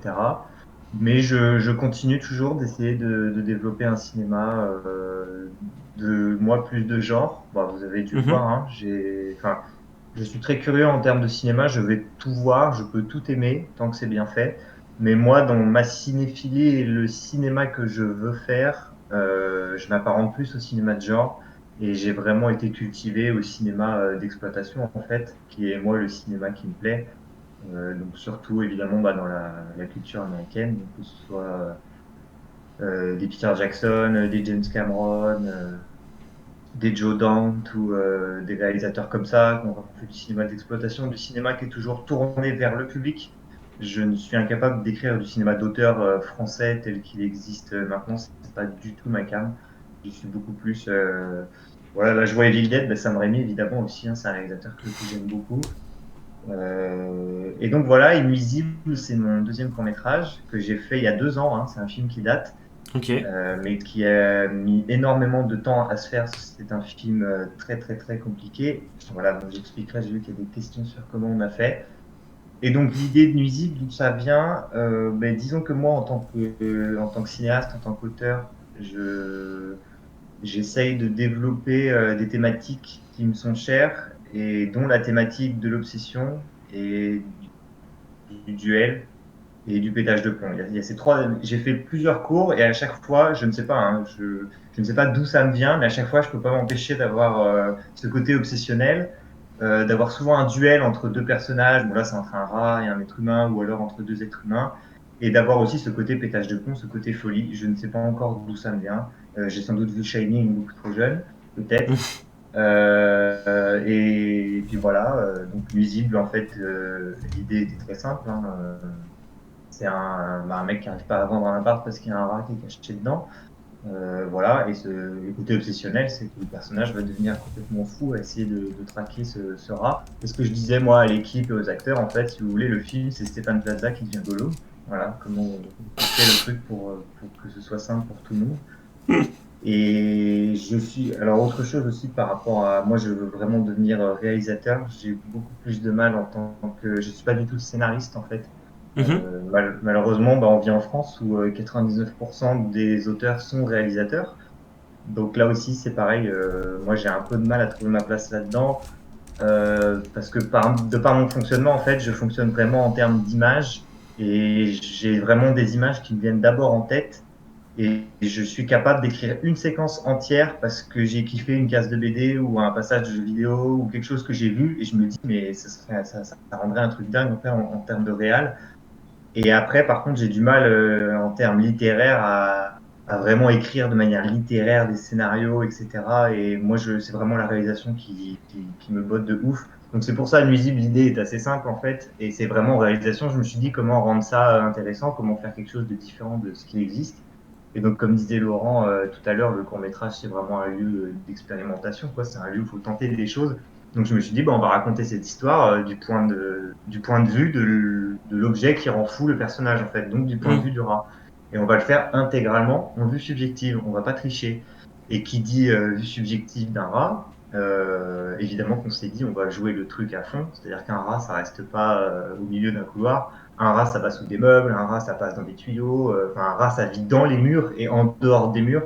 Donc on s'est dit, on va jouer le truc à fond. Et donc on a exploité vraiment, on s'est vraiment amusé en fait à monter ce film, à l'imaginer, euh, tout en faisant référence toujours au cinéma d'exploitation et un cinéma tourné vers le public, toujours pour le public. Pour moi, Nuisible, en fait, c'est une attraction de fête foraine. Hein. Ça pourrait être un film en 4DX au futuroscope avec la vue subjective, etc. Et les différents éléments, il y a de l'eau, il y a de l'air, il y a du feu. Voilà, et moi je suis persuadé et j'aime dire, enfin, le cinéma, c'est né bah, dans la fête foraine à la base. Hein. C'était quelque chose qui était là pour impressionner le spectateur et qui était tourné vers le public. Et moi, c'est vraiment ce que je veux faire. Je veux faire du cinéma d'exploitation, de divertissement populaire, qui est pour un public, sans oublier de faire du cinéma, évidemment. Voilà, moi, disons que c'est mon credo et c'est le cinéma que j'ai envie de faire. Voilà. Ok, bah super. Et justement, bah, je reviens sur cette question. Je vois que ça a été posé et puis tu as déjà abordé un petit peu le sujet. Mais comment vous avez fait cette vue subjective du rat? Enfin, comment ça a été tourné pour que ce soit justement rentré dans les tuyaux, passer sous des meubles? Enfin, quel matériel vous avez utilisé? Quel subterfuge vous avez utilisé? Et ben, en fait, c'est un système. On s'est beaucoup creusé, enfin, le chef-op et moi, on s'est beaucoup creusé la tête sur comment faire ça, parce qu'on essayait de trouver des références ou des bases mais finalement, on partait dans l'inconnu total parce que ça n'avait jamais été fait ou ça avait été fait par petits bouts dans certains films. Et donc, on a créé un système avec un stabilisateur qui s'appelle un Ronin S, mais qu'on a mis Mhm. du coup la tête en bas. Et sur le Ronin, on a mis une Blackmagic 4K parce qu'on pouvait pas mettre de caméra trop lourde parce qu'on a un poids, on était vraiment au gramme près. Et on a rajouté une grande perche en fait à ce stabilisateur, ce qui fait que le chef opérateur se baladait avec un espèce de grand bâton avec la caméra au ras du sol, sans faire de jeu de mots. Et donc il s'est baladé comme ça dans l'appart, essayant d'imiter et de donner ce point de vue animal. Et tout ce qui est intérieur de tuyaux, etc., en fait, c'est qu'il y a des prises de vue qui sont également en maquette. Il y a des maquettes qui ont été construites. On a filmé l'intérieur de maquettes qu'après on a fusionné avec la prise de vue live qu'on avait. Et il y a aussi des effets spéciaux numériques, des effets visuels. Donc le film est un mélange de prise de maquettes, d'effets live et d'effets spéciaux faits par ordinateur complètement. Ok, bah c'est fou, puis c'est sympa d'avoir mélangé tous ces genres-là. En tout cas, on passe de l'un à l'autre et ça choque pas visuellement, donc bien joué. J'ai Capitaine Poisson qui demande s'il y a des inspirations jeux vidéo. Il dit, je crois, reconnaître des inscriptions des jeux d'horreur, mais je pense que c'est inspiration de jeux d'horreur plutôt. Est-ce qu'il y a des inspirations jeux vidéo ou pas du tout? Oui, bien sûr. Moi, moi, j'ai 24 ans, hein, je suis né en 97, donc j'ai énormément de ma culture qui s'est fait à travers le jeu vidéo, qui a explosé récemment. Et donc, bah, je suis un gros geek, hein, je suis un gros nerd, j'ai pas peur de le dire. Et je joue beaucoup de jeux narratifs. Et je vois de la mise en scène, en fait, dans les jeux vidéo, des trucs de mise en scène où je me dis que ça ferait... il n'y a pas beaucoup de réals qui le font encore, mais ça ferait vraiment des plans incroyables dans des films, quoi. Et donc là, par exemple, pour Nuisible, moi, le délire, ce que je voulais absolument refaire, peut-être vous l'avez reconnu, c'est j'ai joué aux deux jeux Outlast, où c'est un peu le même principe, on est poursuivi et on peut pas se défendre, et on est en vue subjective comme ça, et on sans arrêt traqué, etc. Donc Outlast, c'était une grosse référence. Et donc réussir à faire aussi ce truc de quand on peut se retourner pour regarder derrière soi et voir si on est poursuivi. Il y a un passage là dans la musique où le rat tourne la tête en gros pour voir si voir l'agent immobilier qui le poursuit. Donc Outlast, grosse référence évidemment. Et puis non, c'était vraiment la principale référence en termes de jeux vidéo. Ok, bah, très bien. Et je reviens du coup sur les nombreuses questions de Michael Knappé, et notamment est-ce qu'il va faire des festivals ce film? Enfin, j'imagine que tu es en train de. Enfin, il l'a peut-être déjà fait si tu dis que ton film a 2 ans. Ouais, on en a fait. Bon, le film a 2 ans, hein, mais il a été tourné il y a 2 ans, mais il a mis énormément de temps à faire la post-prod. Parce que bon, la post-prod c'était un enfer. Enfin, ce film était vraiment un enfer, hein. Moi, c'était très douloureux à revoir, etc. Parce qu'on a eu énormément de galères, énormément de problèmes. Il y a énormément de choses qui ont tourné entre le scénario qui est écrit, le scénario qui a été filmé, le scénario qui a été monté. Moi, je vois le film comme un grand film malade où il y a des espèces de pansements un peu partout pour cacher des trucs. Mais bon, vous ne le voyez pas, tant mieux. Mais moi, je le vois. Et donc on a commencé à l'envoyer en festival. Évidemment, ça a été ralenti à cause du Covid parce que tout a été freiné.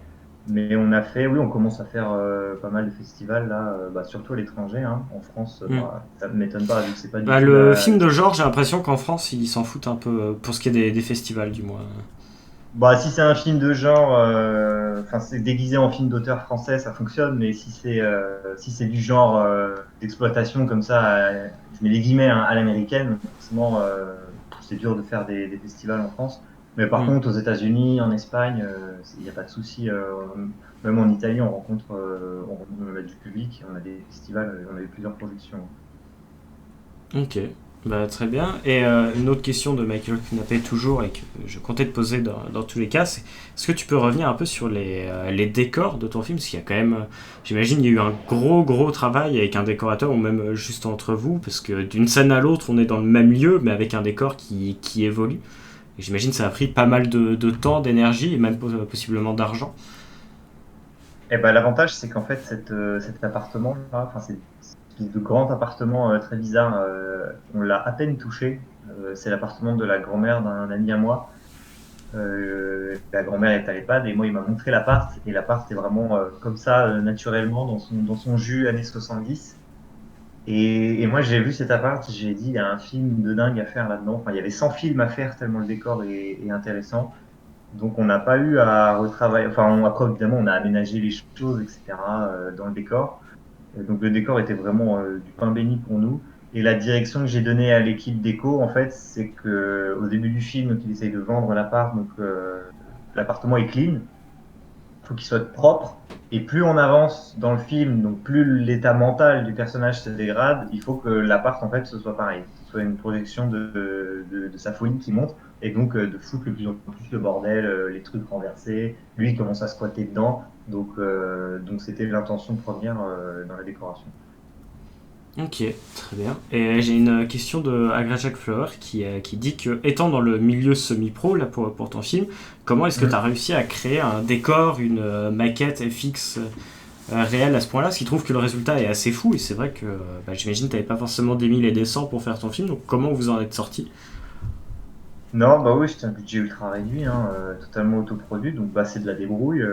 C'est les FX, bah, c'est quelqu'un enfin, j'ai des amis, je me suis fait un réseau, j'ai cherché à droite à gauche des gens qui avaient des compétences en effets visuels et des gens qui avaient des compétences aussi en maquette, enfin, des gens qui sont des débrouillards, qui savent bricoler.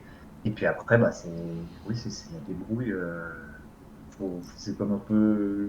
Moi, j'ai toujours fonctionné comme ça, hein, j'ai toujours fait mes films au jardin, comme ça, avec 3 francs 6 sous avec, enfin, pas des bouts de ficelle, enfin, des bouts de ficelle, là, c'est peut-être un peu un niveau au-dessus, mais ça reste la même chose, à essayer de trouver des combines, etc., pour tricher. En fait, de toute façon, le cinéma, c'est que de la triche, hein, et donc, bah, c'était typiquement ça, mais en making, dommage, on n'a pas fait de making-of sur ce film, ce qui est bien dommage, parce que le making-of serait sans doute plus intéressant que le film, de mon point de vue.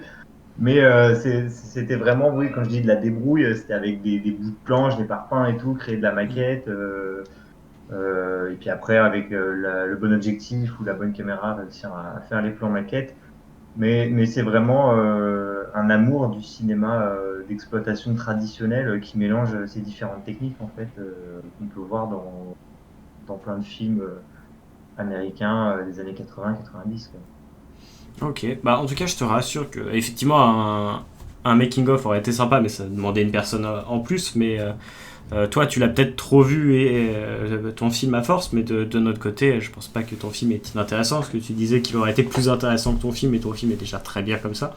Enfin, je trouve qu'il apporte quelque chose, et j'ai ma lecture Knappé notamment qui dit commentaire gratuit, mais ça fait du bien de voir un film qui ne soit pas cathartique, juste cool et bien réalisé. Donc tu vois, pour le moment, les retours sont plutôt positifs. Et justement, 2 ans après, et je reviens sur les questions qui, comme je le disais à Christa, j'aime bien poser. Quel est, pour toi, le plus gros avantage de ton film, la chose dont tu es le plus fier en revoyant ton film?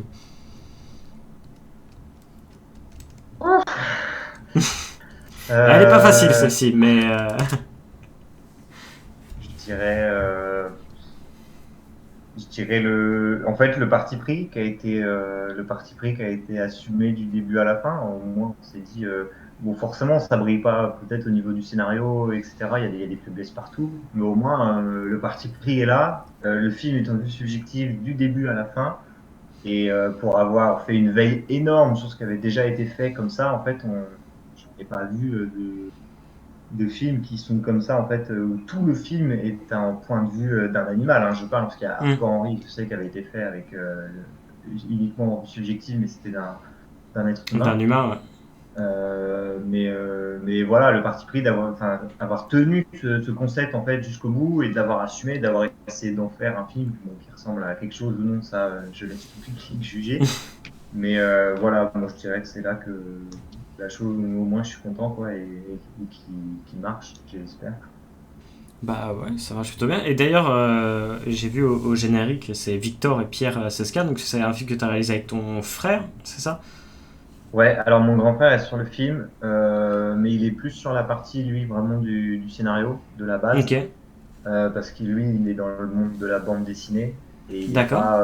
il est pas du tout réalisateur, enfin, il n'a pas de formation de réal ni rien, en technique, je veux dire vraiment en termes de technique. Donc là, il était vraiment plus sur le scénario, et sur, évidemment, il y a eu quelques planches de storyboard qui ont été faites pour le film. Ok, bah je reviens d'ailleurs vite fait sur le scénario. Tu disais que toi t'avais un peu de mal à écrire des scénarios. Je te conseille potentiellement de regarder sur les différentes chaînes YouTube, enfin de gens qui font des courts-métrages.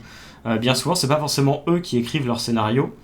Je sais qu'il m'était arrivé d'écrire pour des youtubeurs, et je connais d'autres gens qui l'ont fait, et peut-être que du coup tu trouverais là ces personnes-là qui n'ont pas forcément envie de réaliser, mais juste écrire, et tu pourras peut-être trouver des gens avec qui écrire si c'est selon toi quelque chose qui te manquait. Et du coup, bah, pour revenir plus sérieusement sur ton film. À l'inverse, là, en revoyant ton film, s'il y avait vraiment un défaut, une chose que tu aurais aimé corriger sur place, qu'est-ce que ce serait? Moi, je pense que ça aurait été la narration. Parce que la première partie pour moi est vraiment plus faible, ou dans le sens où déjà le premier plan d'intro est vraiment bancal. À la base, on devait être à l'intérieur d'une télé, on devait pas du tout être dans un trou derrière un mur. C'est vraiment du bricolage qui a été fait par la suite pour masquer des problèmes qu'on avait. Et c'est pareil sur le tournage, en fait. C'était très très compliqué à tourner, c'était très très dur, parce que dès que la caméra touchait un peu le sol ou un bout de mur ou un truc, elle se déréglait, donc il fallait tout recommencer. Et le film a été imaginé en plan séquence, en fait, sans coupe. Donc il n'y avait pas ces coupes avec les clins d'œil, tout ça, ça a été amené en post-production, en fait. On se rendait compte que c'était trop long, il fallait qu'on puisse donner plus de rythme. Donc je pense que si j'avais pu penser en fait avant à ça, en me disant ou sur le tournage, en me disant que ça allait être trop long, qu'il fallait que je trouve des moyens de rythmer plus et que l'intro soit plus rapide, qu'on attrape plus vite le spectateur, etc. Pour moi, c'est vraiment la première partie du film qui est bancale. Et donc je disais par rapport au tournage serré, il y a une scène aussi qu'on n'a pas pu tourner, une scène qui devait se caler vers le milieu du film et qui faisait que le personnage tombait dans la folie en fait un peu moins vite, c'était un peu moins rapide. Parce que là, ça peut sembler un peu choquant, il pète un plomb peut-être un peu rapidement. Mais c'est une scène qu'on n'a pas vu tourner où il y avait encore un truc en plus par rapport au Aura qui le rendait encore un peu plus fou. Il y avait toute une relation avec son patron qui lui mettait la pression en fait, le patron de l'agence immobilière, qu'on n'a pas pu mettre. Il suivait un traitement aussi, parce que c'était un personnage qui prenait des cachets, etc. Tout ça, on n'a pas pu mettre non plus. Enfin voilà, j'ai peut-être été un peu trop tête baissée sans prendre en compte en fait l'ampleur du truc et évidemment ça m'a appris beaucoup de choses de faire ce film, ce qu'il ne faut pas faire et ce qu'il vaut mieux faire aussi. Donc même si moi je suis pas fan du résultat, au moins ça me sert parce que sur mes prochains projets, ça m'a apporté une énorme expérience en fait et un énorme recul sur les erreurs à pas faire. Non, et puis même pour nous, c'est intéressant de voir comment le scénario a évolué là, de ce que tu nous dis entre la première écriture, la deuxième et la troisième, quoi. C'est-à-dire scénario, tournage, montage. C'est intéressant de voir du coup comment ça a évolué, et puis le résultat est au final ce qu'il est. Donc après, toi, tu aimes moins certaines choses. Je vois que le public a quand même visiblement relativement apprécié. Moi, je sais que j'ai apprécié également. Donc voilà. Mais c'est intéressant de voir du coup effectivement comment un petit souci de tournage peut finalement évoluer et donner un film qui paraîtrait être pensé comme ça alors que pas du tout, il était pensé très différemment à la base. J'ai également Greg Flower qui revient sur un aspect et qui dit que depuis quelques temps on assiste sur un retour du cinéma de genre en France. Est-ce que tu penses qu'il s'agit d'un effet de mode ou qu'il y a vraiment sa place pour ce cinéma-là chez nous en France? Oula. Pareil, hein, je vais sans doute paraître pessimiste, mais pour moi, ça fait 20 ans que je vois qu'on dit ça. Pour moi, c'est de la connerie. Enfin, pour moi, les choses ne bougent pas en fait. Et quand on dit un retour du cinéma de genre, moi, je vais les voir. Hein, tous les films de genre français, dès qu'ils sortent, je suis le premier dans la salle à les voir. En ce moment, il y en a plein qui sortent, mais il y en a beaucoup en fait. C'est des films déguisés en films de genre, mais ça reste un film d'auteur. Social avec un truc de genre en plus et j'ai l'impression qu'il y a toujours un refus en fait d'aller vers le public et comme a dit le commentaire de faire juste un truc cool en fait et bien réalisé, mais c'est pas possible, il faut toujours que on soit dans une dimension sociale où ça raconte autre chose, etc. Et il y a ce refus en fait de tout simplement donner du divertissement comme ça au grand public, ce qui fait que ce sont les films américains et étrangers qui pour moi le font. Après, quand je dis divertissement, évidemment, faut que le film en raconte des choses. Mais pour moi, les meilleurs films, on peut raconter plein de choses incroyables tout en étant hyper généreux. Quand je dis généreux, c'est dans la réalisation, proposer des choses ultra généreuses. Et si je peux citer des exemples, mais c'est des films étrangers, hein, mais qui font ça à merveille. Moi, j'adore District 9, par exemple, le film de Neil Blomkamp. Ouais, le premier film était très très bien. J'ai pas aimé ses suivants, qui reprenaient un peu trop le sujet. Mais le premier était vraiment très très bien. On est du même avis. Et District 9, c'est un truc, mais qui dans le fond parle de ségrégation, c'est une métaphore, une allégorie de la ségrégation, sauf que le peuple étranger, c'est des extraterrestres. Donc c'est socialement, il y a aussi tout un truc de capitalisme avec le contrôle des armes, etc. Donc c'est hyper fort dans le fond et dans la forme. Enfin, le mec fait exploser des gens comme des pastèques. Il y a un robot mecha, il y a des armes de Halo, de Half-Life, de jeux vidéo. Donc c'est un duo de. Enfin, je trouve ça incroyable, moi. Les films qui arrivent à faire ça. Parasite, mais c'est pareil, parce que dans le fond, c'est très très social. C'est vraiment la lutte des classes. Et dans la réalisation, c'est hyper généreux, quoi. Le spectateur, il rigole, etc. Et moi, en France, j'arrive pas à trouver ces films-là. Alors, j'ai un film français, moi, en tête, mais ce qui est assez paradoxal, c'est que c'est un film qui est pas entièrement français, dans le sens où une grande partie de l'équipe, je crois, est étrangère, notamment l'acteur principal qui est norvégien, si je dis pas de bêtises, c'est À la nuit à dévorer le monde. Je sais pas si tu l'as vu, qui est sorti en 2017. Un film de zombie. Oui, qui est un peu film de zombies, mais au final, les zombies passent un peu inaperçus dans le film, et on est plus concentré sur ce mec-là qui se réinvente une vie dans un bâtiment abandonné. Et je trouvais qu'encore une fois, il y avait un peu cette inspiration jeu vidéo, moi, enfin pas vraiment jeu vidéo, mais plus jeu de rôle. J'avais l'impression du mec qui explorait la zone autour de lui, trouvait les ressources et tout. Et c'est vrai qu'on avait un peu ce côté film de genre, mais effectivement, on n'est pas sur un film entièrement français. C'est ça qui est je suis d'accord avec toi. Et je sais que la même année, la même prod a sorti Dans la brume. Avec, oui, qui est plutôt pas mal aussi. Mais le problème, en fait, c'est que ces films-là ont fait des bids énormes au box-office. Ils ont fait très peu d'entrées. Et donc, je vois pas comment derrière on peut dire aux financeurs remettez de l'argent pour en faire d'autres, parce qu'ils voient très bien que ça rapporte zéro, en fait. Parce que j'ai l'impression après, ne veut pas y aller. J'ai l'impression, après je me trompe peut-être, mais le gros souci qu'on a en France, c'est pas tellement ce refus de films de genre, c'est ce refus de mettre en avant ces films de genre. Parce que c'est vrai que moi, tout à fait. Dans La Brume, je l'ai vu parce que j'allais au cinéma et j'ai croisé une petite affiche, et j'ai dit pourquoi pas, je vais aller voir, et puis dans tous les cas je paye mon abonnement, je peux y aller gratos. Et c'est vrai que sinon, j'ai pas vu une seule affiche dans la rue, il y avait rien.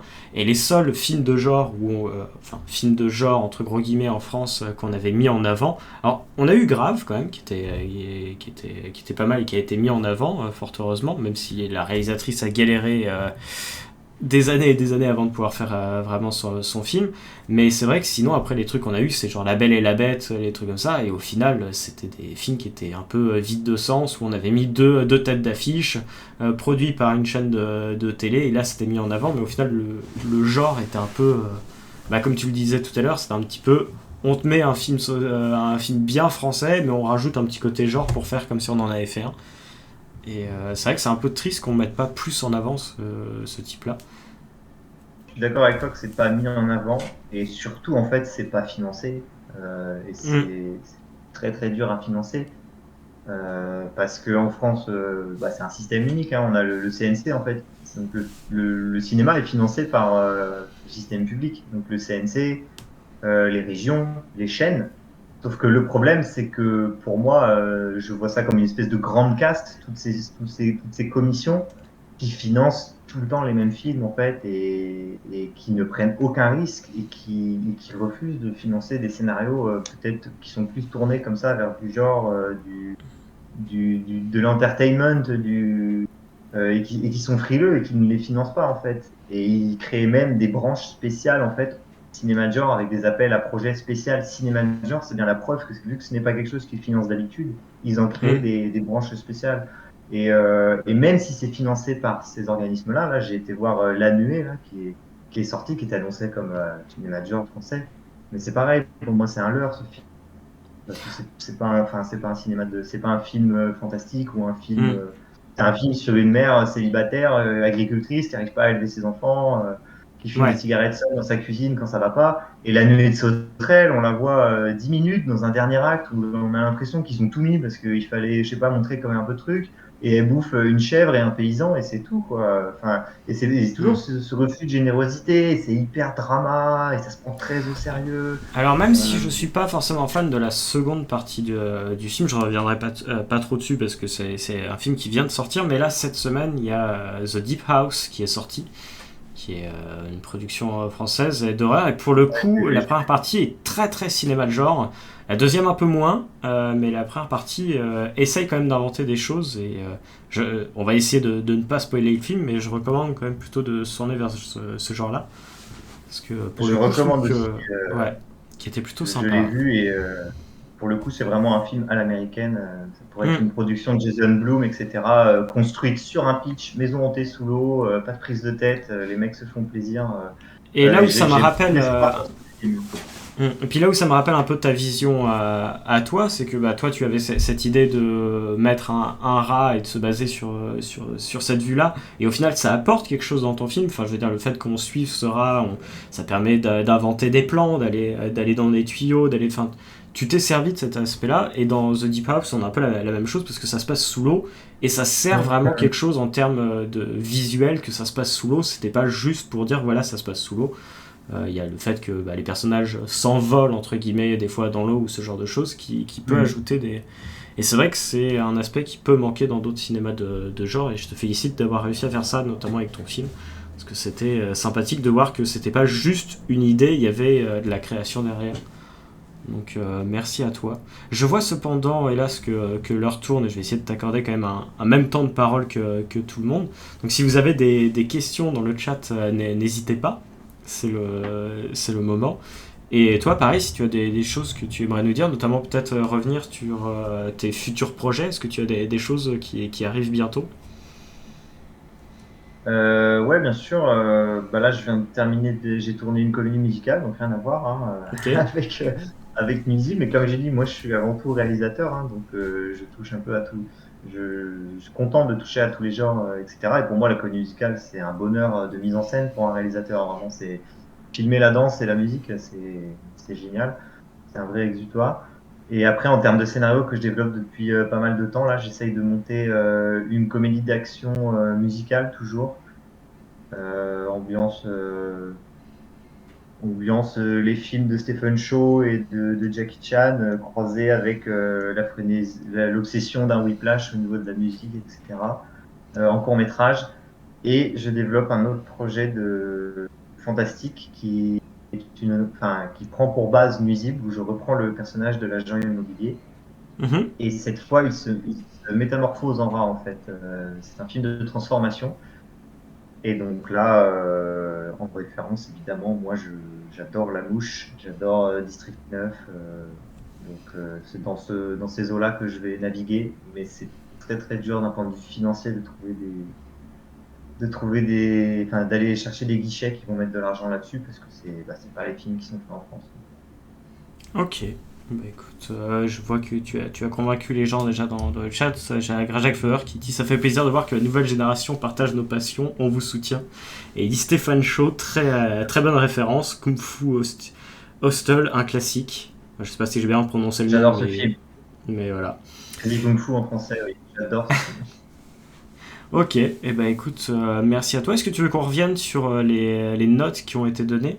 Et n'hésite pas à m'envoyer une affiche de ton film, parce que j'ai pas pu te faire de fiche sans critique, parce que je n'avais pas d'affiche, en fait, de ton film. Il y en a déjà une, hein, normalement.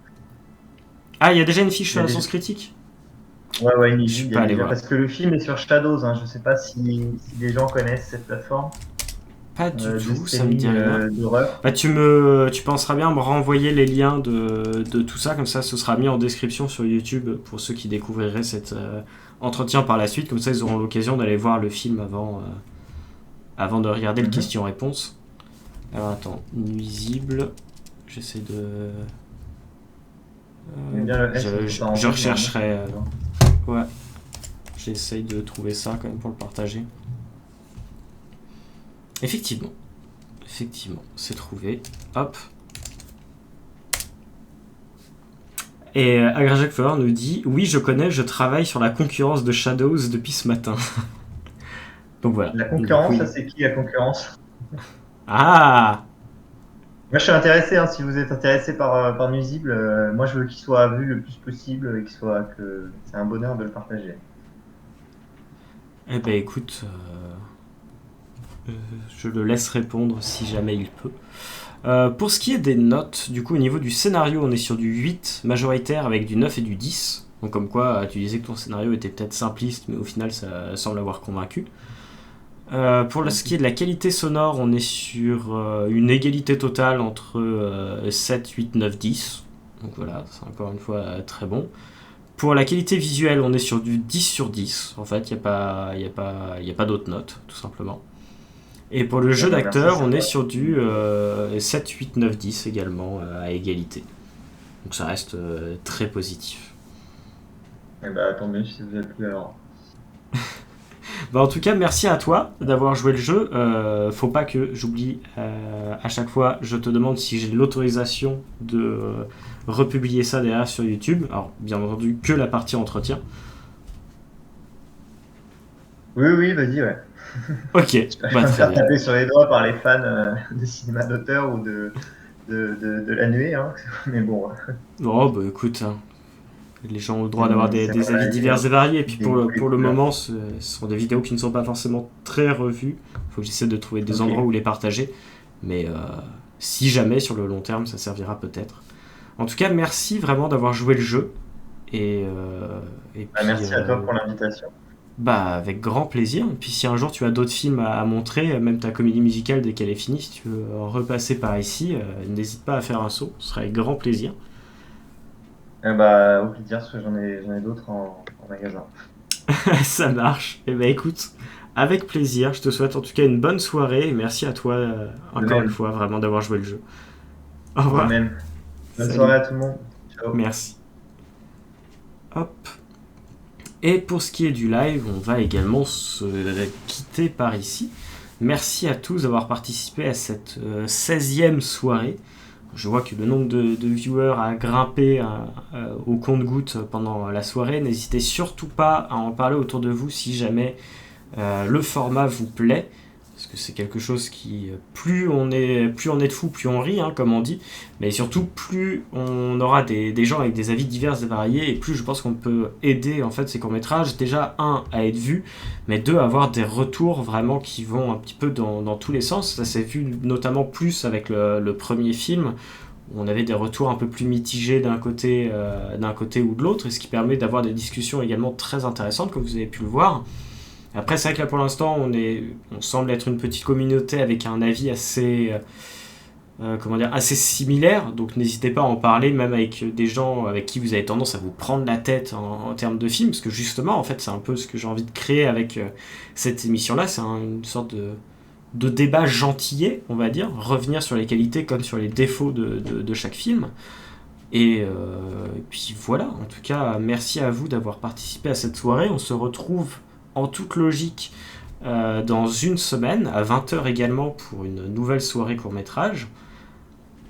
Et ce jusqu'à fin juillet, donc c'est-à-dire une soirée le 13 la semaine prochaine, une le 20, une le 27. Et après, on fera une pause le mois d'août, parce que je ne serai pas forcément beaucoup là. Et surtout, ça me permettra d'essayer de réfléchir à d'autres manières, d'essayer de mettre en avant un peu ces soirées. Ça me permet d'avoir 9 soirées, un petit peu de test, histoire de voir un peu ce qui marche pas. J'ai cru remarquer, notamment sur le troisième film, un petit ralentissement à un moment au début du film. Donc je me dis peut-être que demander un certain format de vidéo pour éviter ce genre de galères qui nuisent un petit peu à la projection. Bref, c'est quelque chose qui est encore en cours, mais vraiment n'hésitez pas à en parler autour de vous et ça m'aiderait énormément. Donc voilà, merci à tous.